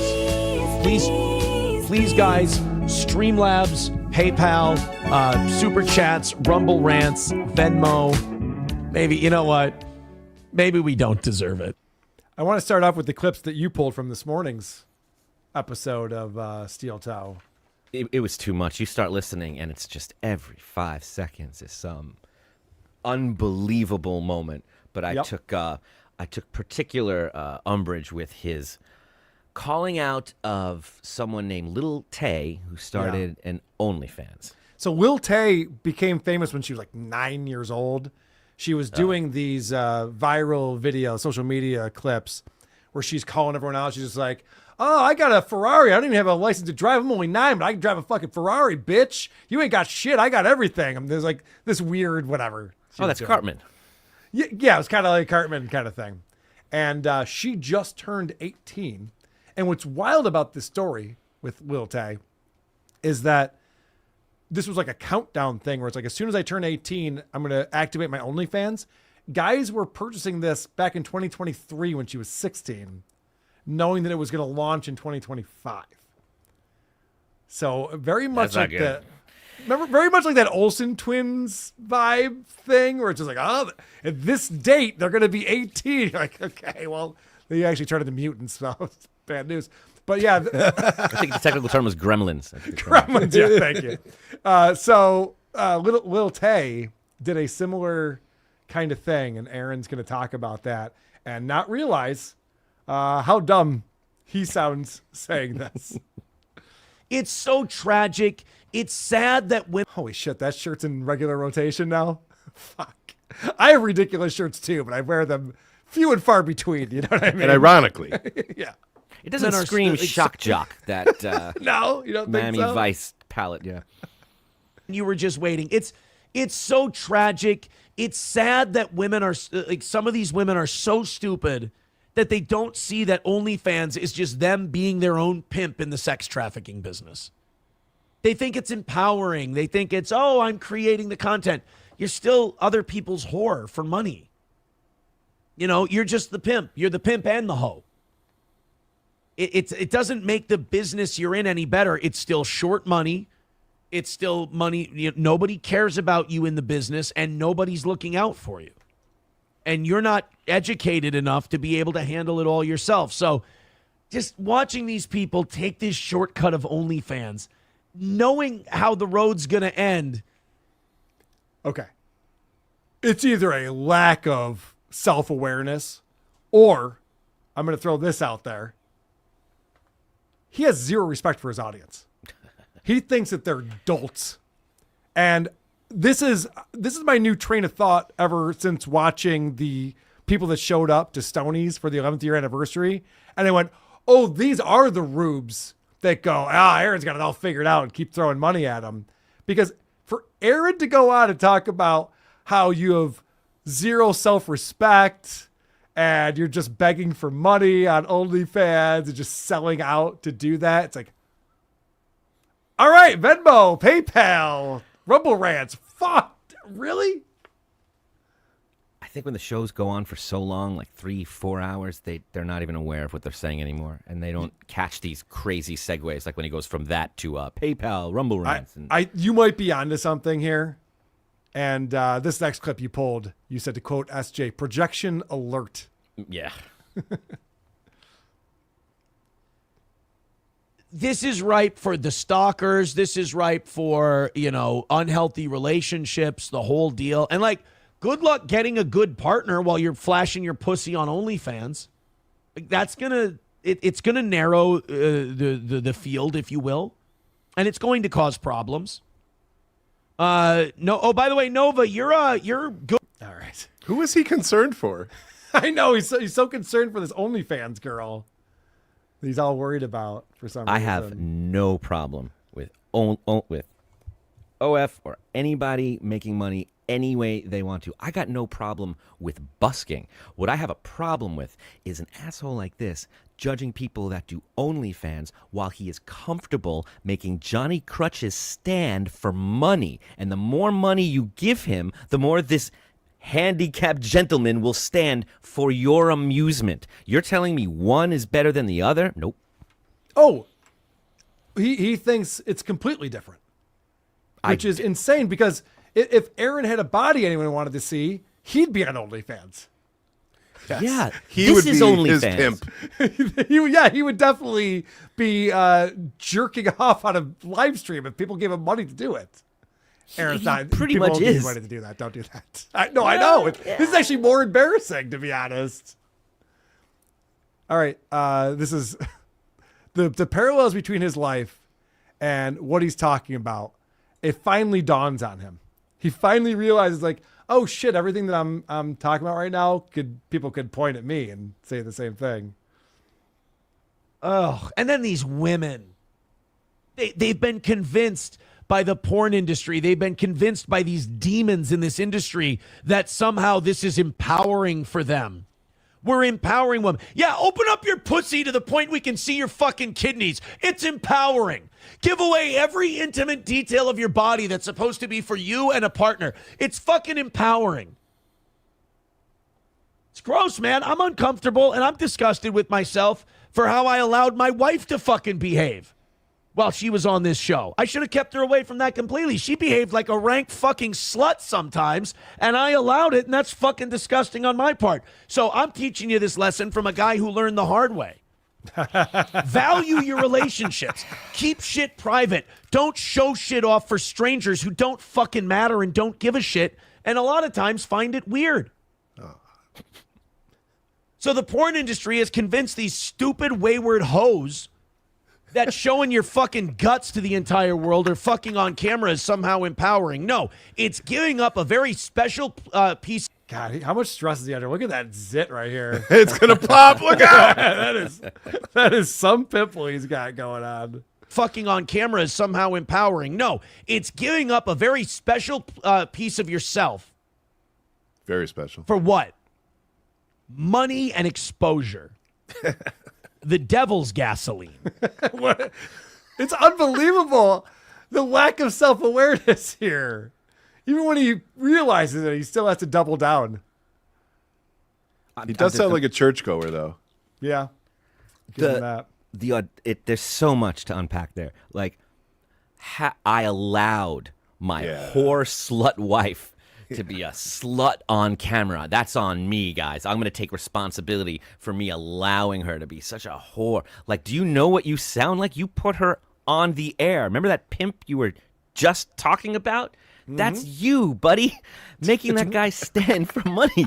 That's you. You know, and he comes in with this, when he caught himself, he was like, well, I've been through this. I think I can weigh in on it. And by weighing in on it, I look at other people who have been through the same thing, and I show no sympathy for them. In fact, I show less. I shit on them. Like, Quad and those guys, they say things about everyone, and when they get down to it, they always tell me, well, you were a child actor. I bet you were abused. Okay, so if I was, would that give me maybe a leg to stand on in this conversation, or do I know less about it than you? Show some fucking sympathy if you've been through it. That's what someone who has would do. It's also odd that he calls out this OnlyFans girl or OnlyFans girls. She's just like, you don't realize you're just pimping yourself out for the man? And then he goes, I mean, I did that to April. Right. That's even worse. No, it she's wasn't a horse even your. It's different. It wasn't even your body that you were pimping out for money. It was someone else's. At least these girls are pimping out their bodies. They're doing a great job taking care of by them. Look, he made it clear. He said they think it's empowerment, but it's not. It's not. Oh, okay. It's not. Thanks for letting me know. What were we saying, Chris? Oh, I think he's jealous that there's no middleman with OF. Right, yeah. All right, so this is from last night's show. And I'm just going to play this for the context of how no one's watching Aaron's show anymore, and he has to admit that. God, tragic numbers tonight.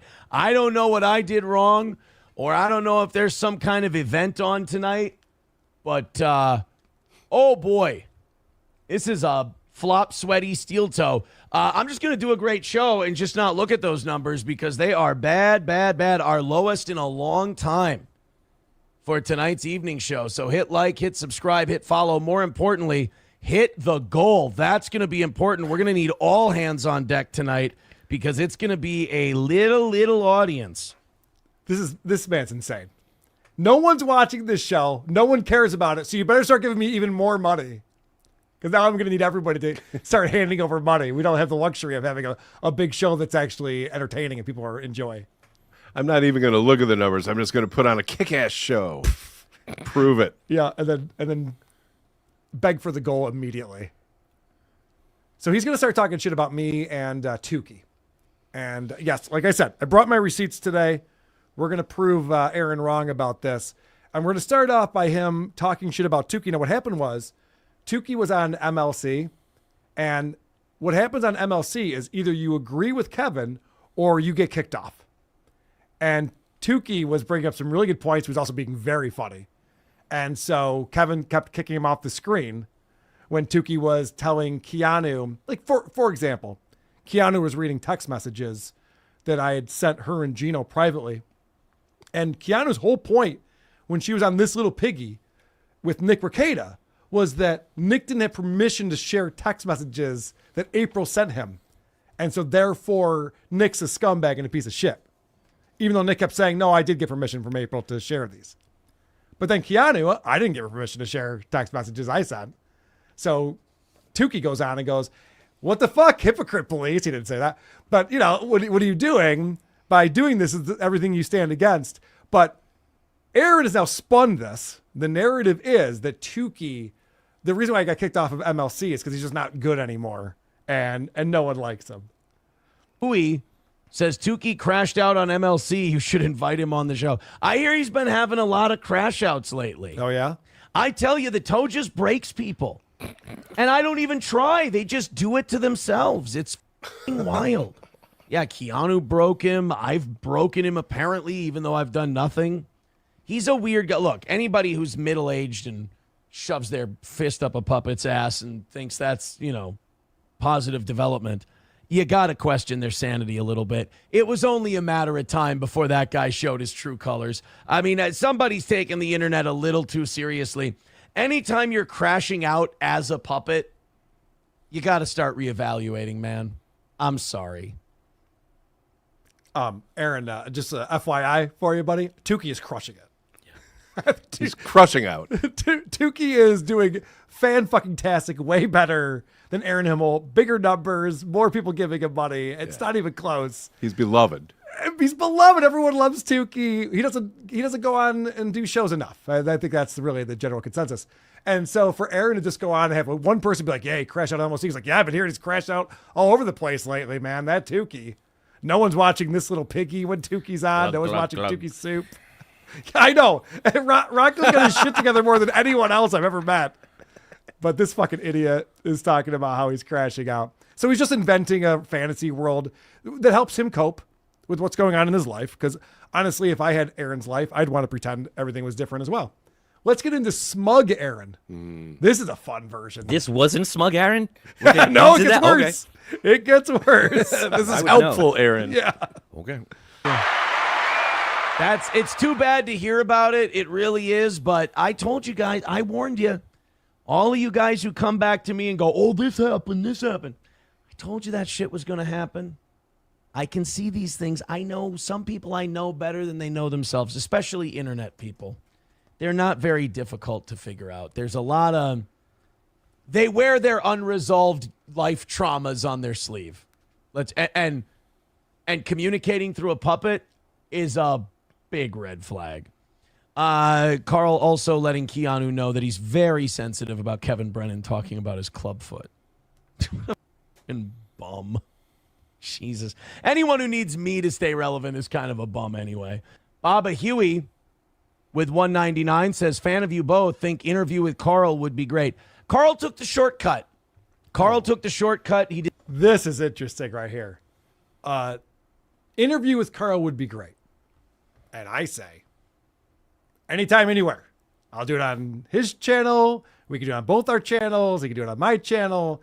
You let us know, because I have nothing to hide. I am happy to talk to Aaron one-on-one. And only a guy who's gaslighting and lying to his audience would say, oh, no, I can't talk to Carl. Interview with Carl would be great. Carl took the shortcut. He did the very phony thing of needing me for money, needing me to draw attention to himself. And he was very phony, and he wasn't very honest. And well, then fucking call me out. Call me out, yeah. Like, if I'm phony and I'm not honest and you have all this shit and dirt on me, then let's hash it out, buddy. Let's talk about it. Because I'll remind everyone, I was on Aaron's side.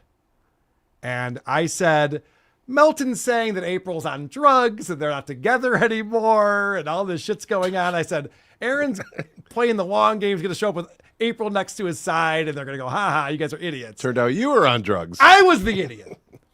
And then after I go, fuck, you guys are right all along. Aaron's a liar. He sucks at this. He's been lying to all of us. Aaron then went on his show and goes, and Carl won't even admit that he was wrong about April and I getting a divorce. And I went, no. I did a whole show where I brought on Aussie guy and a bunch of people just like, how did I get all this wrong? And let them explain it to me. Let them mansplain to me how I got this all wrong. And Aaron kept this whole thing going where Carl's phony. He's lying about this until finally Keanu went on and goes, no, Carl's not lying about this at all. He totally admits that he was completely wrong about you. And I was having his back. I was sticking up for him. I was trying to give him the benefit of the doubt, for Christ's sake. Yeah, he's actively punishing you for believing him. Yes. And that's the part that's so crazy to me. And the fact that he continues to act like I'm the asshole. And therefore he can't even have a conversation with me because, I needed him so badly to make money. He fucked that up. I fucked it up. Carl sold his soul for money. Then let's talk about it. You can do that. It's okay to sell your soul. That's totally fine. I don't begrudge Carl for that. But that comes with, you go down that road, you cut off others. That's all. Taste Fairy Ialto says Clubfoot. I'll just say this for the last time. The fact that I'm willing to talk to him and he's not willing to talk to me tells you everything you need to know. Aaron is a liar and prove me wrong. Down that road, you cut off others. That's all. Taste Fairy Ialto says Clubfoot Carl. Yeah. Clubfoot Carl. Baba Huey with 199. No, he's not going to help. I've been on his show before. There's no bump from it. It's all about other people. There's nobody there for him. Mm-hmm. They're just there for the other people. So, I've been there before. I got no exposure, no bump from it. It really doesn't do much. And you have to do all the work because he's not very good. Right. You have to be the funny. You have to be the entertainment. This is the conversation I had with Adam and Chris for every show. I'm like, guys, I have no talent. Can you please do all the work? Again? Yes! I need you to do all the work again, please. Every week. Episode 645. I still need you guys to do all the work. Why does this keep cutting off? I thought it was just me. But what he's doing here is a mental state that we've seen streamers get to. It's rare. It doesn't happen. But it shows you the delusion and how this is their entire world. He's at that point where he stops reading the actual chats and he's just responding to them as if they're people and he's having a conversation. He's not letting us in on what he's talking about. He's just debating with the voices in his head and we get to watch. Yeah. He's pretending to read the chat and just be like, yeah, I know, Carl's an idiot. Oh my gosh, you're right. He also is ugly. I forgot about that part. Yeah, see, that's the thing. That's the thing. Yeah. We don't know. It's supposed to be a show for us, not you. All right, I don't know how else to share this where it will actually stick. StreamYard. They can't hear you. Moody. He I might. need your help on this. All right, let's hope that this works this time. We've been going a long time tonight. So maybe that's part of the problem. But let me just finish up this clip, and then I have one more clip, and then I'll show my receipts. Don't get me wrong. He's a very good Opie. I'm not shitting on him. He's a great Opie. And that's a role that every show needs. But those are his limitations, unfortunately. It's got to be crazy to know everything about everything all the time and always be right. I feel like that'd be a weird way to exist. It's a burden. It's a burden. So yeah, somehow StutJo's able to pull it off. So that was from last night's show. So this is earlier in the day yesterday. He says this. Aaron, and then Carl, by the way, cried to Keanu. I was just talking to Keanu about this, about Kevin Brennan making fun of his club foot. Now, I thought the club foot thing was a joke. I didn't really know he had, but apparently he has a club foot and he's very sensitive about it. Okay, so let me address that first with a drop that I have on my board. I'm club fucking footed, you asswipe. This is an insane thing to say. What I texted to Keanu is I literally said, go on and clown me all you want. Make fun of anything you want to. I would expect that. I expect my friends to go on other shows and make fun of me and bust my balls. I do the same thing. So I have no problem with that. That's literally what I wrote in the thing. I'm like, you can go on Kevin's show and make fun of me for this and this and this. What I was telling her was, don't make shit up that didn't happen, because that's what's going on. That was my text to the two of them. And God damn, this keeps cutting off. I'm going to give my editors a lot of work to do. But so he's turned this into a whole other thing where I'm like, no, I'm very sensitive and I get very upset when people make fun of me. And it couldn't be more of the opposite, but he's going to run with this. And he cried to Keanu via text about Kevin Brennan making fun of his club foot. It's like, dude, you cannot, I'm sorry. I'm sorry that I nailed Carl 100% as the dorky kid who hides behind the jocks when he gets in trouble. But that is totally what I do. And I messaged Patrick Melton and Moody after this. I said, hey, jocks, thanks for behind. I think you have the wrong number. You two are the toughest guys I know. Fucking idiots. All right. I got to find a different way to share this, I think. Let me try this. The fact that this is lost on him, that he is telling this to a man named Johnny Crutches. He's like, Johnny Crutches. Can you believe that this guy is sensitive about his leg disability? This is the worst part about this is that, so Mersh was talking about this last night. I was watching him and he's going, I've done live shows with Carl. Mersh and I've hung out a few times and we've done our shows together. He's like, Carl busts balls and he's a ball buster. It's ridiculous to think that he's sensitive about any of this shit. Doesn't even make sense. And Johnny Crutches is the one who cried on the stream multiple times when he was being made fun of. It's literally what you're describing to Johnny is what Johnny did that I think he's still ashamed of, if I'm being honest with you. Carl, you can't do the kind of show you do and be the pretender and the phony that you are. You can't do the type of show you do and then go, he makes fun of my club foot. Keanu, make the bad man stop. You can't be a bitch. What's she gonna do, though? Right. You can't be a punk bitch. Well, especially when you're sitting on a show when she's roasting 5 people and they're trying to make her cry by bringing up her domestic abuse history, and you sit there and say nothing to defend your quote-unquote friend. She owes you not a goddamn thing. If anything, it was funny that she revealed that and told everybody that you whined about Kevin making fun of the club foot. So it's always nice when I call out these people perfectly and I end up nailing it more than I thought I did. Nailing it more than I thought I did. Which is why you're so successful. Yeah, it's why you're doing so much better than everyone else who makes fun of you. Oh, no, it's just the opposite. That's right. So Aaron says he had me pegged all along. He knew that I was this dork that was hiding behind the cool kids or the jocks or whatever the fuck he was talking about there. Well, I want to bring you back in time. A time when Aaron invited me to be on his show. And he wanted to interview me. And let's see if maybe things were a little different back then when we were chatting on his. Okay, this screen's not going to work at all. I think I got to leave. And come back in or something. Let's see if this works. See you in a moment.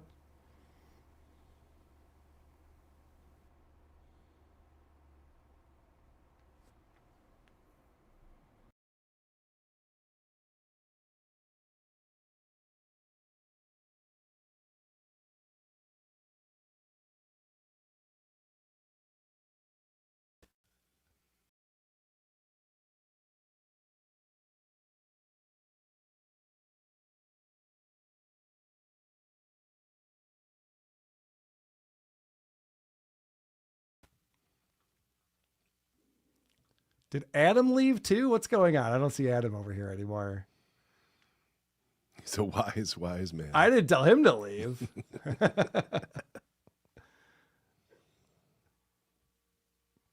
Fucking StreamYard. All right, let's see if this works now.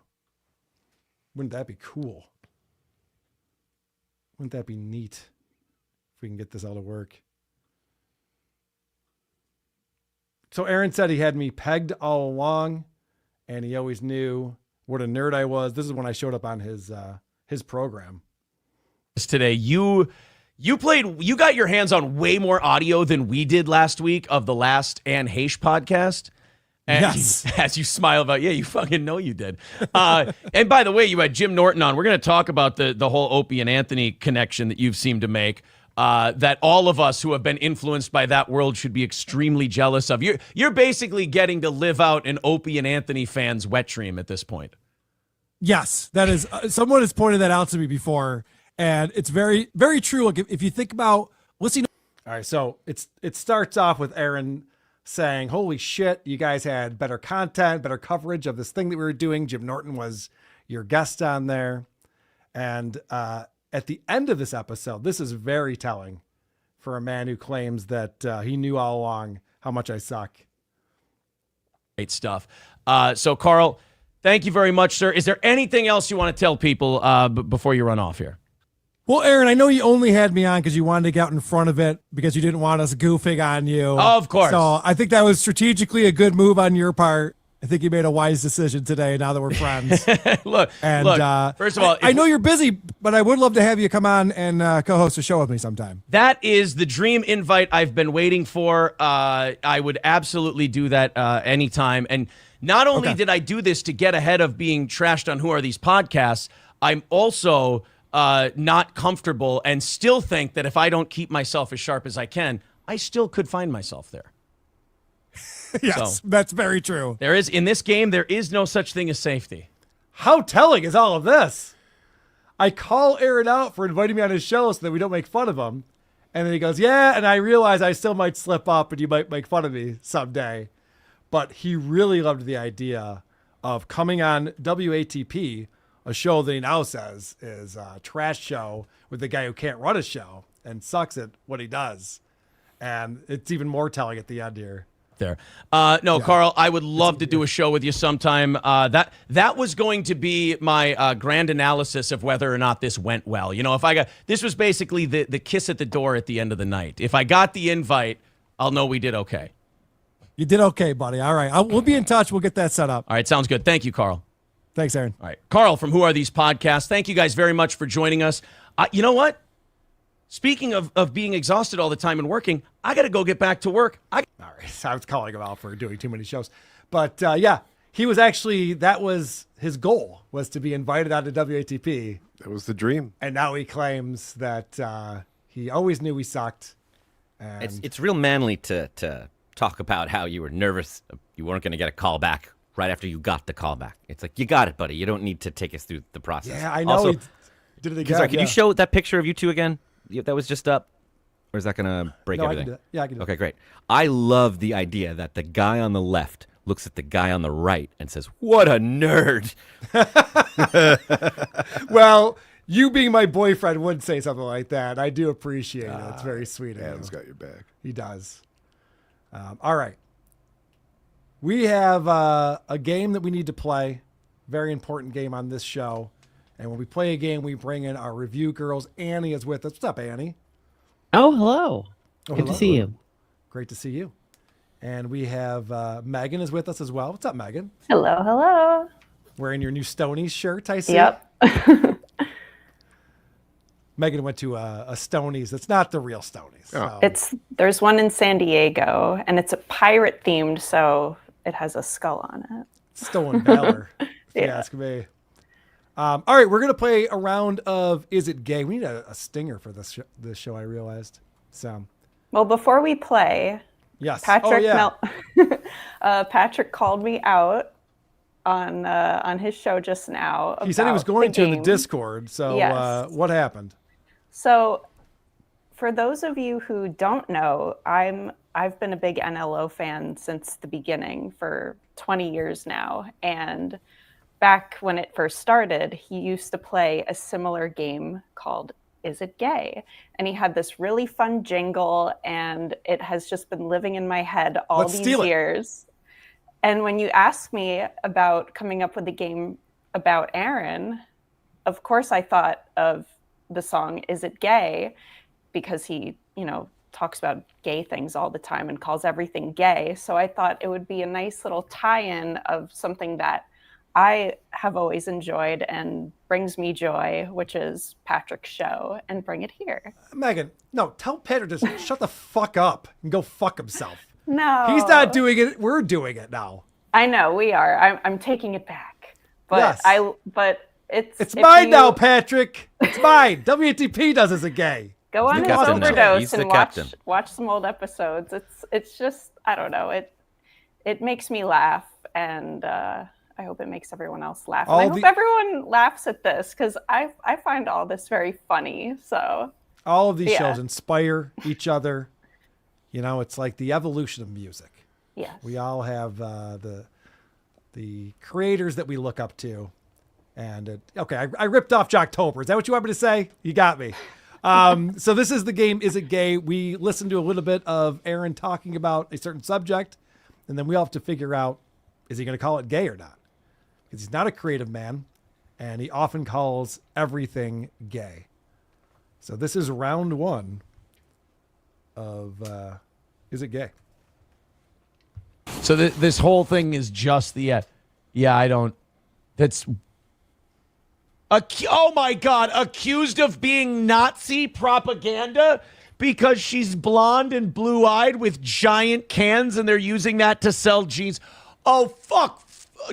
Get out of here! Accused of being Nazi propaganda because she has great genes. Get it?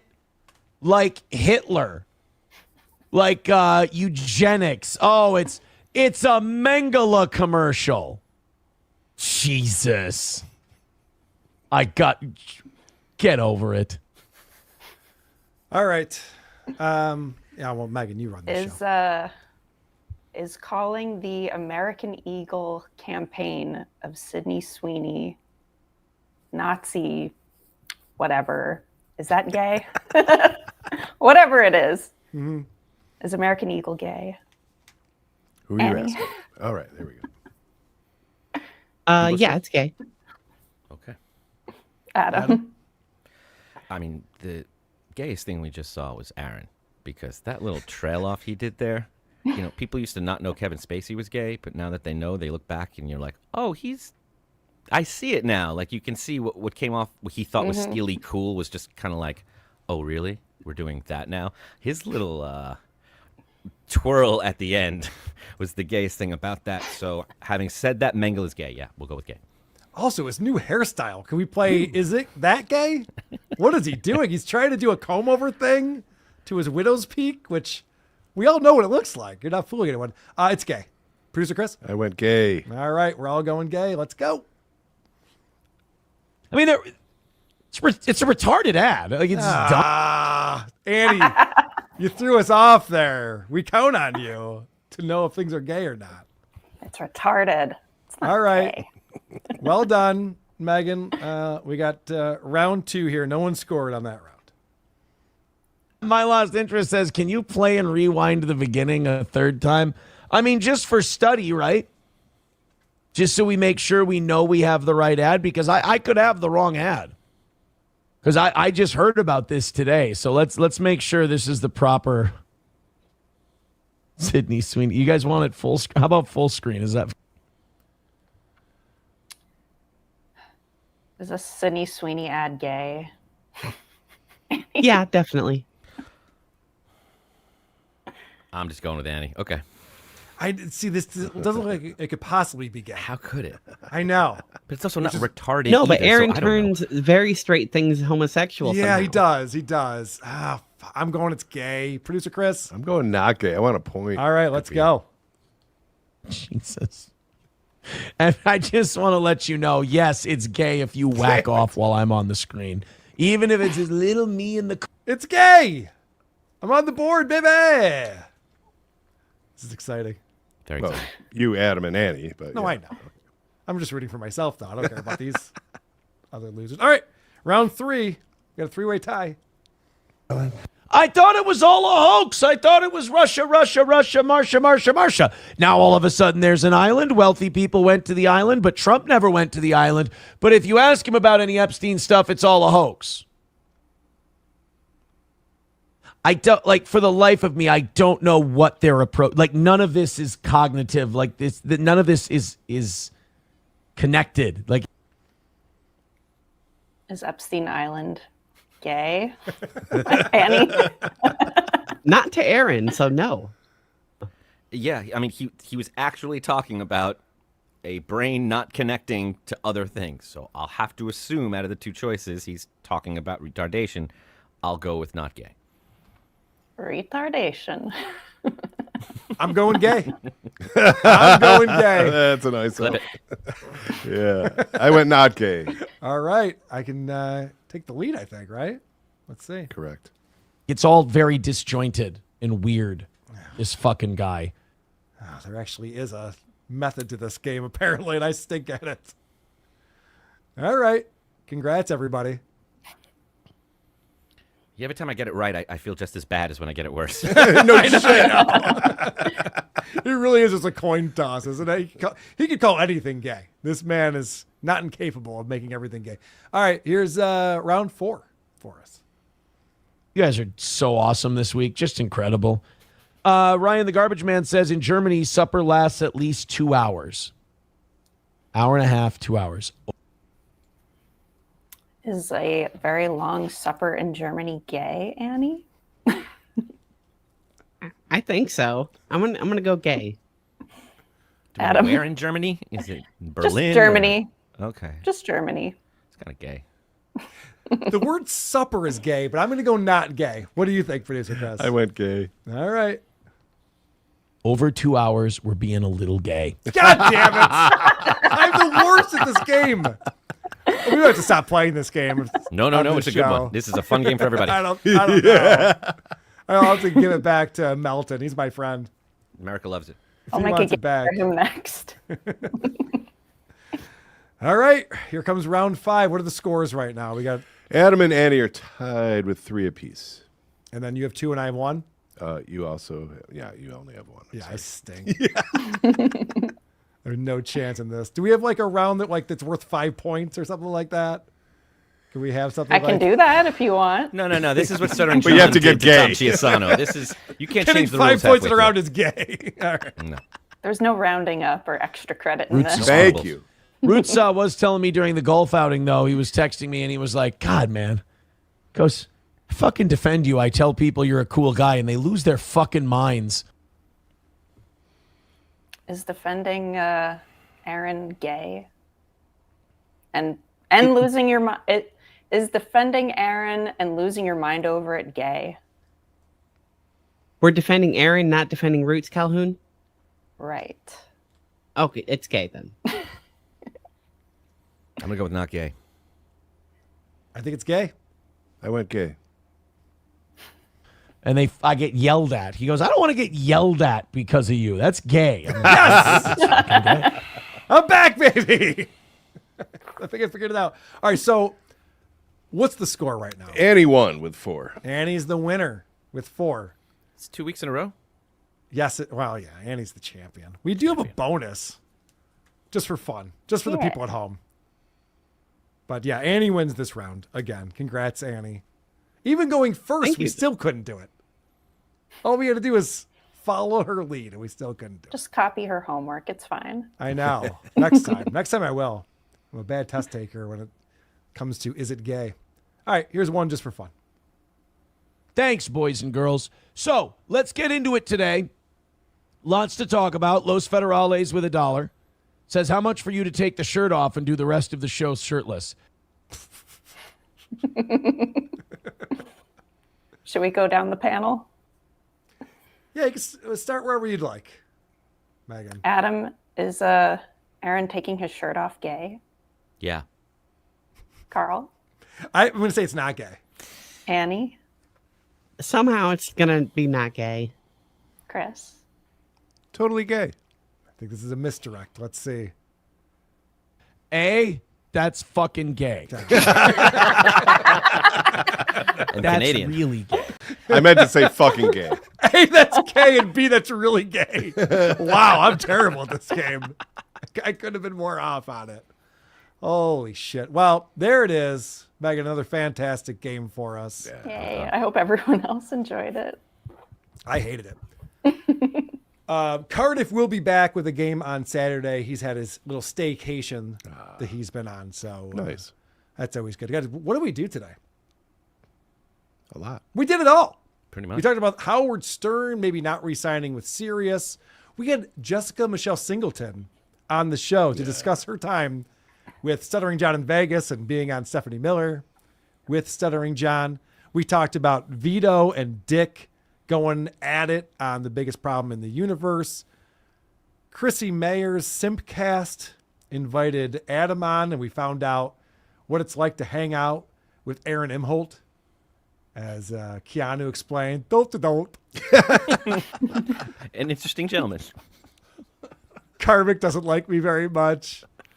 Ashley Cummings is taking on Kevin Brennan. Opie is mad jealous of Howard Stern because he makes way more money than he does. And Aaron acted like he knew I sucked from the beginning, and yet he invited me on his show and couldn't wait to be invited on my show.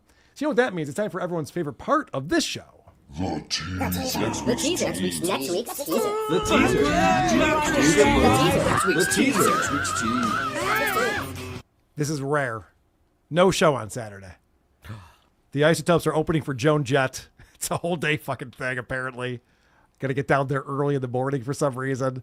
Very fucking professionals. I'm not excited God damn about it. I know. It'll be fine. It'll be great. It's a good gig. It's a good gig. It's a cool festival we're doing. It's a three-day festival, and we're a part of it, so that's gonna be fun. Yeah. So no new episode on Saturday of Who Are These Podcasts. We'll make it up to you somehow, some way. How about that for a tease, huh? Play some classic WATP. Maybe we will. Actually, you know what I think I'm gonna do? Because this show's been going on for 3.5 hours. I'm gonna cut this into 2 audio podcasts, so there will be a new episode out in the weekend. Makes sense. We did a marathon today. Just keep it going. They can listen to us react to South Park in an hour. Oh, yeah. South Park's coming on soon. That's a good idea. All right. Do we have any new reviews that we can read? Yes, I have 2 for us this week. Great. The first one comes in from Green Ashtray. The title is See You in Michigan 4 Years Strong. I would rather ride a bike with no seat and a flat tire than listen to this show. Sounds like a 5-star review. And the title makes it sound like a 5-star. Yeah. Yeah, I think it is. Unless they're coming there to do bad things to you at the Michigan show. That's true. That's another very possible. Skinny Chad situation, maybe. That is, of course, very possible to have happen. But yeah, we sold out The Michigan for the 4th year in a row. See you guys at the Magic Bag on September 12th. Congratulations. Thank you. I'm sure it's going to be a great show. It was great I'll be last there. year. Thank you, Annie. The second one comes in from YB, and the title is Kmart is the perfect handle. These Non-horse riders need to stop exploiting old ladies and subhumans and learn how to throw a proper scramble golf tournament. That's 5. Is that 5? Mm-hmm.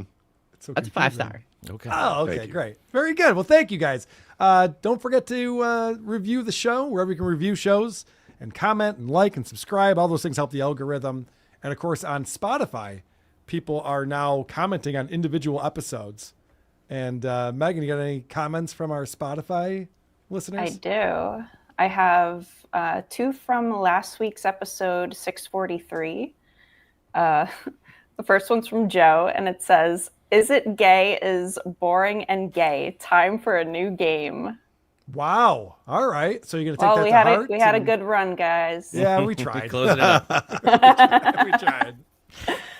The second one is It's from fun creating stuff on the internet, isn't it? Where anyone could just comment on it, Right? just shit all over you. It's good times. The next one is from King of Portugal, and it's for Annie and I. It says, "Review girls. This is not a review, but I would love to hear one of you say, Viva Portugal! Producer Chris, of course, my first choice is always you, but you are busy being amazing." This is getting stupid. King of Portugal really wants to fuck you. Fine. It's out of control at this point. Just let it happen. Yeah. Just let it happen. That's your advice. This guy's getting assaulted. He doesn't want it. If he's not relaxed, it won't work out well. Yeah, right. Maybe he'll enjoy it. You don't know. And I have a couple from episode 644. Mm-hmm. Let's see. This one is from Slow Dancer. "I don't know what's worse, not being able to see Heather Nielsen's OnlyFans or finding Keanu's." All right. That was a wild episode last week on Yeah, that was something. Heather Nielsen, who was What a reveal. teaching guys not to look at porn or jerk off for 6 years. And then goes, "Oh, I just touched myself and it's pretty fun. I'm going to start an OnlyFans." Come on over here, guys. Some reveal. Like, I know you guys really have a porn addiction. You want to try to do that on my channel? 6-year-old load to blow. I was listening to that and I did not know how to feel. Like there was a part of me that was like, thank you. You're admitting you were wrong. You're changing your opinion and you're doing some good. But also, you really did a lot of damage for the last 6 years to a lot of like vulnerable people. That is messed up. Yeah. And then she took full advantage of those people by saying, "All right, I know you want to jerk off. Just give me $12 a month and you can do it over here." But then just like a Batman villain said it all to us in like plain text very clearly, like what she did and how she's taking advantage of it. Amazing. All right, you got one more for us? Sure. Let's see. This is from Gerund32. "Great episode, but I like it when they are longer. That's what your wife said. I love this show. 5 stars. You the man, Carl and Adam." That was nice. It's very sweet. And yes, this one was much, much longer. My wife's going to hate it. Too long. Supertip.gg/WATP to interfere with our show and interrupt the flow. Anonymous says, "Opie is really tanning out there." Oh, he looks great. Can all agree on that. This is Megan's husband. Love this. She's feeling right now, sweating in the YTP green room right now. Was that really your husband? Wow. Yeah. I thought he sent a super chat to Patrick, but I guess it was to you. Nice. That's even better. I appreciate it. Koof coming in. I do everything an OnlyFans girl does, except I don't show off my tits. You do. You do, though. We've seen those shows. Yeah, that's true. Yeah. That's true. He has been topless, TOPLESS. Rumpled trench coat coming in. "My car only takes part ethanol devil's gasoline." That was a weird comment he made. Koof coming in again. I beg for money on the daily, but Carl is the bum. Right. Good logic right there. Carl's Frosted Tips coming in. "Hey, you club-footed abortion guy, I will see you at the thing you paid us $3,000 for. And also, my flat-chested wife will be there. Yes, that's all I have now. Melton is a gay PED. Oh, because he told everyone to Google my wife, who looks like a small boy. Seriously, it's really bad. Flat as a board. Don't get me started on her ass." She's a lovely person, Gino. Don't say that about your wife. That's ridiculous. Do we read great or good? Good show. You should be impressed with yourselves. We are. OG Mumble Nick gifted a Who Are These Podcast memberships. Thank you so much for doing that. If you got gifted a membership, you get the bonus shows. Go to the membership tab on YouTube. You'll get access to all of those. Locks and Docs with a $5 super sticker. Thank you for supporting the show.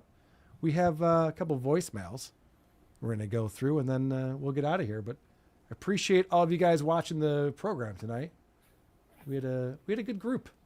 Where can we find it? Hello, We don't have a lot of promotion. I guess Annie, do you have something you want to promote before we get out of here? Thank you. If you want to watch me stream Once Human tomorrow night, check out my YouTube channel, insanity.com. Very good. And as I said, I'm doing a bonus show with Dick and Vinny and Johnny and Taylor tomorrow called Weight Watchers. That'll be, I think, on the Creep Off channel. I might pop it up on WATP's Patreon. Vinny will get upset if I do that, but I might do that anyway. We'll see. We'll see what happens. I guess I'm doing a show with Husey on Friday. Oh, wow. Yeah. So look out for that. Hello, Carl. Love you and the latest bonus episode. Wow, I was initially disappointed to see Husey there, but by the end of the show, I really thought that Husey looked charismatic, intelligent, and funny. Okay. Because fuck me, Gino Bisconti, what a retard. You know you fucked it when Quadfather of Shuli New fame is the one who checkmates you by pointing out that it was Aaron who started all of this fucking mess. And then KarmicX, hadn't really seen him in such detail before. I know a previous voicemail I said he's making some points. I'm going to go ahead and say it. That guy skews me the fuck out. Chomo.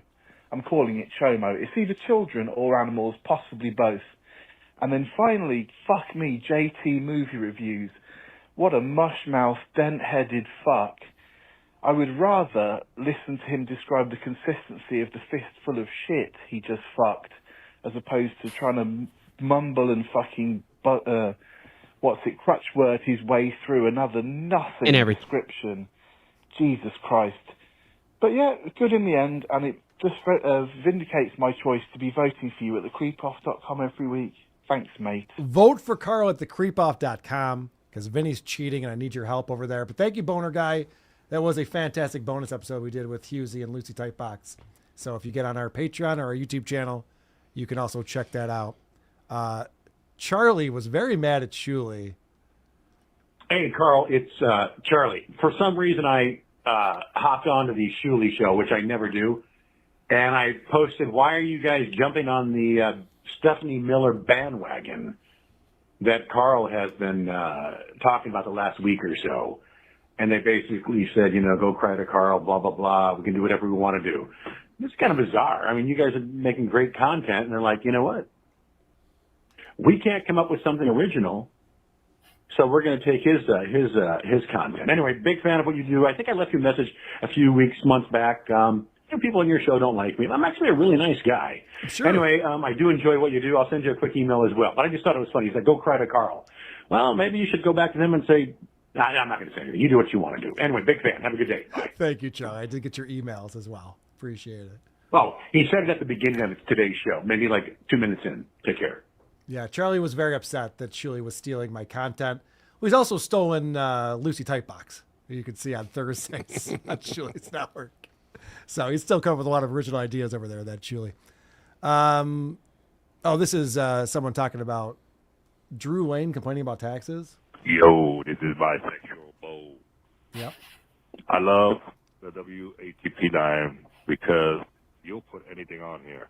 Them niggas over at the boner line, bunch of pussy ass niggas. Mm-hmm. Anyways, fuck Brandon. I just want to say that Drew came on your show. That motherfucker, multi-millionaire. His dad inherited money. He inherited money. And Drew Lane came on there complaining about having to pay 2% tax if New York changes the laws in the city. That's another millionaire complaining about fucking money. Tell fuck that bitch. He inherited millions from his dad probably. Get the fuck out of here.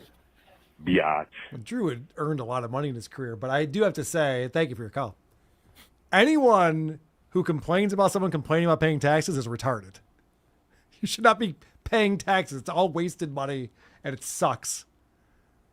And I don't know what he's talking about, honestly. I have no idea. Hey, KarmicX. Excuse me again. Reason I'm calling today is about the OnlyFans Recovery Code tour. What she fails to realize is the reason men masturbate is because we want to nut and be left alone. Mm-hmm. The reason men hire hookers is because we want to nut and be left the fuck alone. Right. Yeah, it's great having a wife and having sex occasionally. However, I don't want to fuck talk to you afterwards. Leave me the fuck alone. Also, what's the link? Can you send that to me? All right, thanks. All right, yeah, my wife's calling me. The people put it in our Discord. People did find the leaked. Oh, immediately. The leaked nudes. Yes, of Heather just started the OnlyFans. So, guess that gets out pretty easily. What's up, Carl? It's Arborist. I'm an episode behind, and I'm listening to y'all talk about everybody hating on Austin. Yeah, bro, Austin's kind of fucking gay, dude. Like, is it gay? I mean, it kind of sucks with all the fucking transplants and shit, and that's been happening for like a decade, you know? And then Rogan Transplants, Annie. Transplants.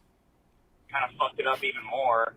But on the flip side, dude, like, Texas kind of fucking blows too, you know? Like, I will say, like, a lot of those people are kind of making some points, you know? ERCOT sucks dick. Government kind of sucks cock. They want to ban marijuana or ban, like, the medical THC shit. Mm-hmm. The only good thing we have going is, like, the food, tacos, you know, corner flour, left or right hand, you know, till between till your head. And then the women, you know? Oh. We got some spicy Latinas. Okay. So, see you. Well, thank you for your call. Keep telling us how much you like Texas on the WATP voicemail line. Please don't do that. We don't care. Promise we don't care. 45 seconds or less. You got to remind people. These are coming in a little lengthy here. You fucking dumb pieces of fucking shit. Mm-hmm. You truly don't remember where that whole term ball washer came from? It's because you've been hanging out with that cock-blocking, ball-licking, ass-fucking podcast of the year, The Drew Lane Show. Yeah, Drew Lane always says that shit because he's over 50, he's an old white guy, and he got nothing better to fucking do. Plus, who the fuck else would want to do anything to that nigga? Yeah, that's what you got ball washing, motherfucker. All right. You know, I bring up. Well, that now I I black, know. I bring up that I have a black friend and how things are getting wild over here. I don't think Drew came up with ball washing, though. I think he just repeats it. Yeah, I'm with ball, you. ball washing. What's the origin? We got to find out. We got to find out the origin of ball washing for sure. People were speculating that it has to do with golf balls. Mm-hmm. Because there is a ball washer when you play golf. There is a ball washer, yes. Bowling balls must have that too then, right? I don't know if they call it washing. I don't know. Oh, we have one more voicemail coming in. Oh, this anti-porn Christian bitch who's like telling all these guys to quit masturbation and porn, and now she has an OnlyFans. Go fuck yourself. Yeah, that's kind of the point of having an OnlyFans. Going to fuck yourself is pretty good. Go fuck yourself today. You've earned it. It feels nice. Call me back. That's good advice. Yeah. You know, I should ask the great Adam Bush. Do you have anything that you want to promote? Any project you have going on right now? Oh, I do. I just want to promote. We got to give it up for Jessica Singleton. You guys don't know how hard it is to book someone who doesn't know this show because they just assume when they see this that they're going to be the butt of a joke. They have no idea that we're actually excited to hear their opinions. So we really have to thank her and support her and Nate Dixon over at Mosaic for making that happen and taking a risk. And I'm so glad that they did because it was a wonderful interview. Also, from the Simcast, you should check out Lisa Reynolds, who's a great political mind, and Violet Brandani, who's there for all your pornographic needs. Yeah, she had a nice rack on her, I noticed. That's another way of saying it, yep. I didn't want to bring it up during the segment. I thought that would sound sexist, but it seems like she's doing pretty good over there. She is, yeah. All right. Well, thank you very much, Adam, for booking our guest today. I mean, I booked E-Rock, so I'm also, people like to say, you know, Aaron likes to say that everyone else has to do all the work over here. I do a little bit of the work. E-Rock's a get. He was on fire. I got to go. Bye. I got to go. I got to go. I got to go. I got to go. I gotta go. Bye. Okay, bye. A plane has hit. I rewatch iCarly. Boom. His mom. Boom. Boom. Okay, folks. Guess what? This The is episode's over. That was a great episode. That was really great. Man, that was a good episode. That was a good episode. I enjoyed that. Okay, bye. I'm not fat. I'm big boned. All right, go watch Patrick Melton. I guess he's still live. Nobody likes onions. And South Park tonight, so you can get the reference that I make on the next episode. Carl's South Park reference hamburger over here. Thanks for watching, everybody.